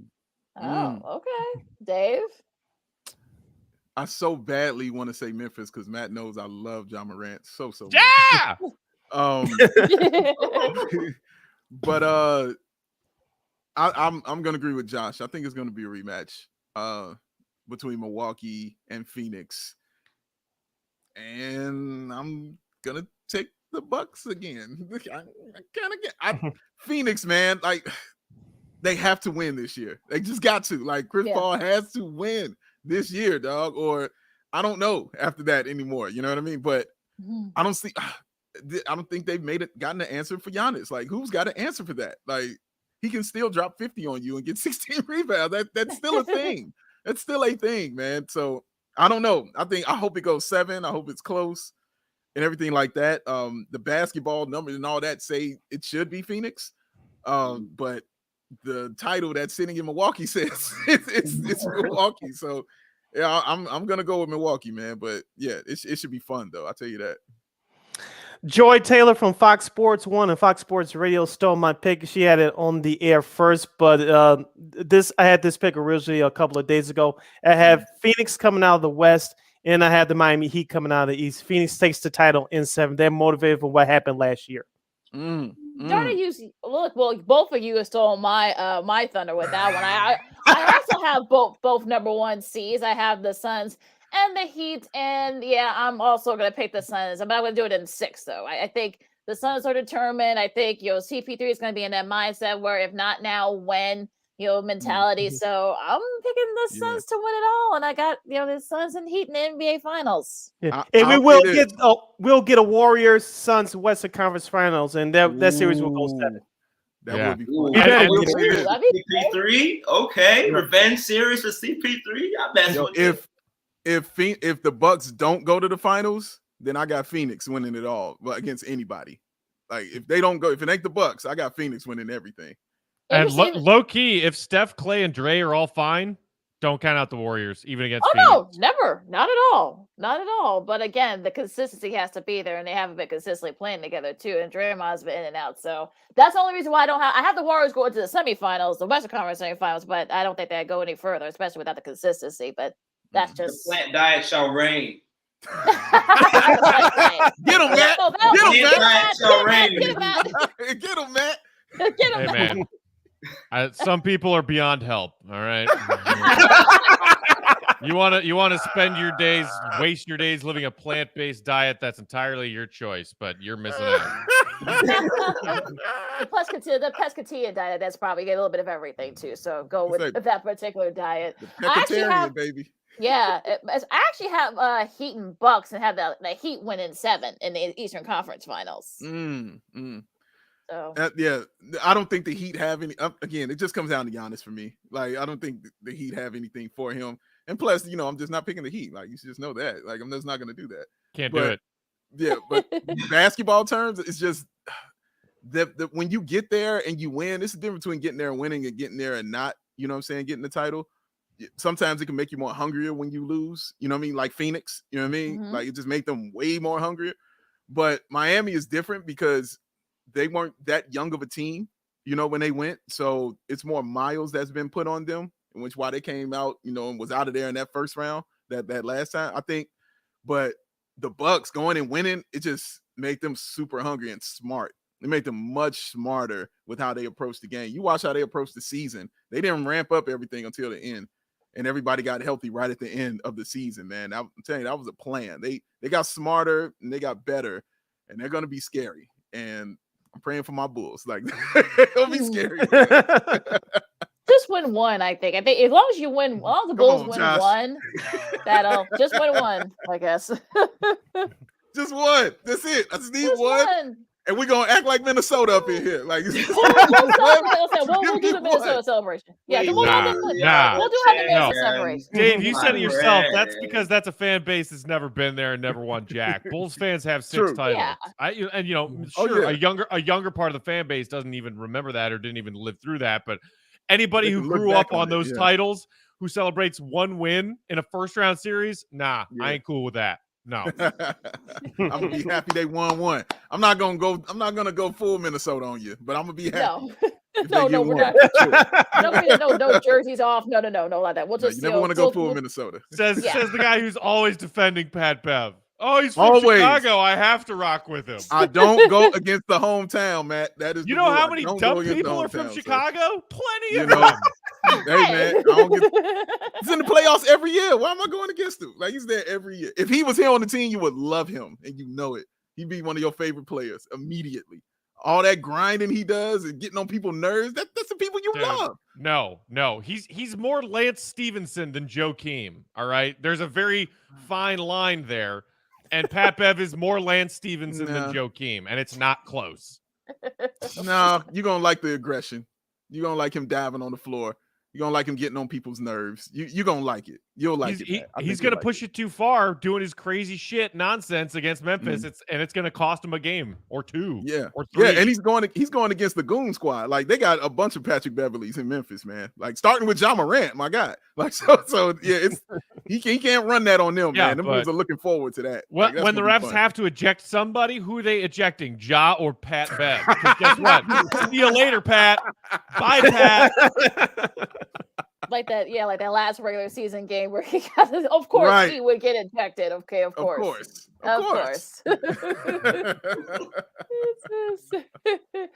Okay, real quick though, who you guys think wins MVP? Jokic. Part of me just wants to say the field right now. Like, it's so hard. I said Embiid early on, but man, I could be swayed to Luka.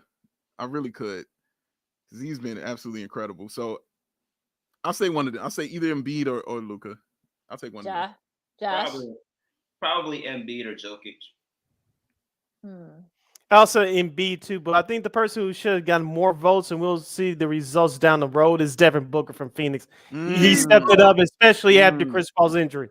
He did. He did. He's He played been- very, yeah. very well. That's very Yeah. true. That's very He'll true. definitely finish top 5, I think. Top 4 Yeah, or 5, I yeah. think Booker will. But I think Yeah. I've been going back and forth between Embiid and Jokic. You can make a case for both, but I'll choose Embiid. But I would be surprised if Jokic goes back to back. But Hey, I'll would you tell you really what. give it to his team that talking about Jokic? You would really give it to a team that finished 6th in the Western Conference? You never know what Uh-oh, people get are him, Matt. thinking. Come on, You Matt. don't, you don't know what people are thinking, though. That's the thing. That's the dumbest argument ever. I'm sorry. I've been telling Dave how dumb this are because he's spouting the same nonsense for weeks now. He's like, well, look at what Jokic's team seed is, and I'm sorry, I can't vote for an MVP to finish as a 6th seed.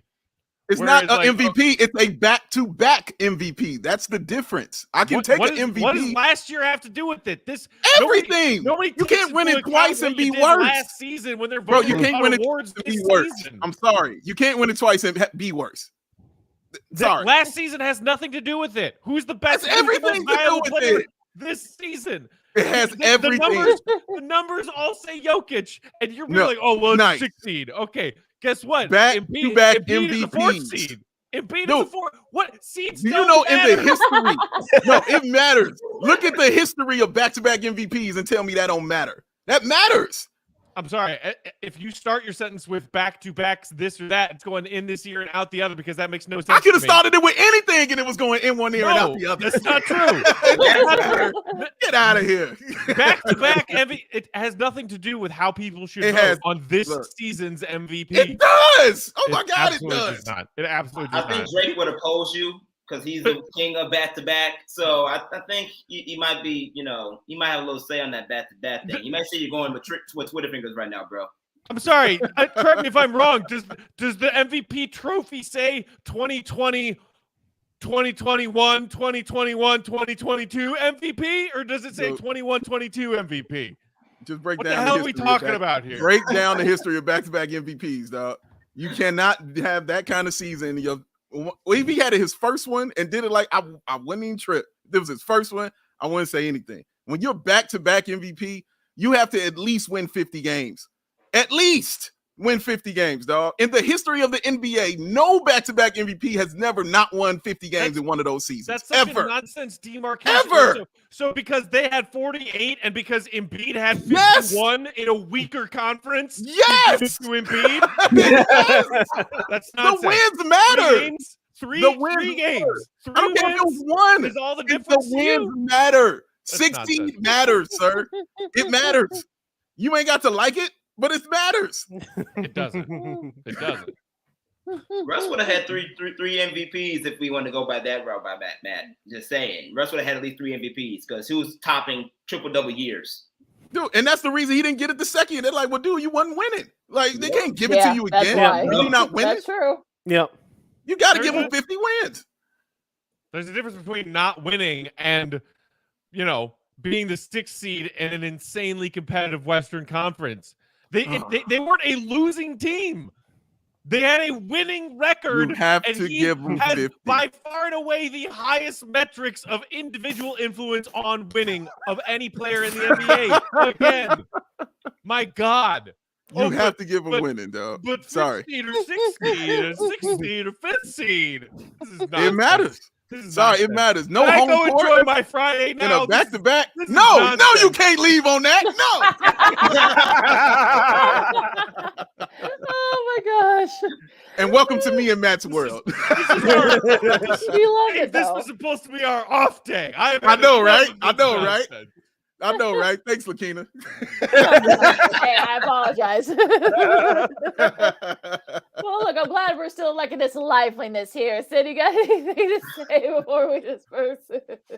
Yeah, we just want to remind you guys that the NBA playoffs start tomorrow at noon on ESPN. Jazz, Mavericks, Philadelphia, Toronto, of course, Denver, and Golden State at night on Saturday night on ABC. Of course, Sunday you have Miami versus somebody on TNT at noon, followed by Nets and Celtics on ABC at 2:30. Then, of course, our Bulls and the Bucks at 5:30. And, of course, somebody versus Phoenix at 8 p.m. Of course, the playing games are tonight on ESPN. Check them out. We'd like to thank our illustrious panel for joining us today on Second City Sports to our Chicago Bulls NBA Power Hour, Joshua M. Hicks from War Media and from University of DePaul Sports Department publication. Sorry, the name slipped my mind, but also Matt Peck. Yeah, DePaul. Thank you, Lakeena. That's why I have you here. And of course, Big Dave Watson and Matt Peck from the CHGO Chicago Bulls podcast. You can catch them before and after every Chicago Bulls playoff game. You can go to YouTube, just type in CHO_Bulls, and you can follow them on social media. You'll get the links right there to catch their pre and post game shows. Also, they're joined by Will Gottlieb. Those three gentlemen do a great job as well. Thank you, one and all, for joining us here today. Enjoy the playoffs. We'll have you guys on down the road. Thanks, guys. Thanks, All guys. right, go crazy. All right, y'all. Hey, enjoy the playoffs, baby. I'll get with y'all. All right. See you guys. Stay safe. Later. The usual liveliness here that you guys get here on Second City Sports on Sports Zone Chicago, and it's just like, oh gosh, I got a towel off, and that was hilarious. Yeah. But yeah, so with all the stuff going on, we've got got the playoffs, you got baseball. So look, spring is springing here. Well, actually, unless you live outside here, it's a little bit cooler. But with Easter coming up and such, on Sunday, so. A lot of great things happening on Easter weekend. So make sure you guys check out all the games and such. So, on that note, you can follow me at Keenan McGee on the Twitter and at Keenan_McGee on the IG. You can follow yours truly, Sydney Brown, on the Twitter and the IG at CK80. Once again, it's CK80. That's SIDKID80. SIDKID80. Lakeena's still recovering from that. Give me a second. I need a minute moment. Give me a minute. Go ahead. Also, you can follow Sports Zone Chicago on all social media platforms, Facebook, Twitter, Instagram, and YouTube.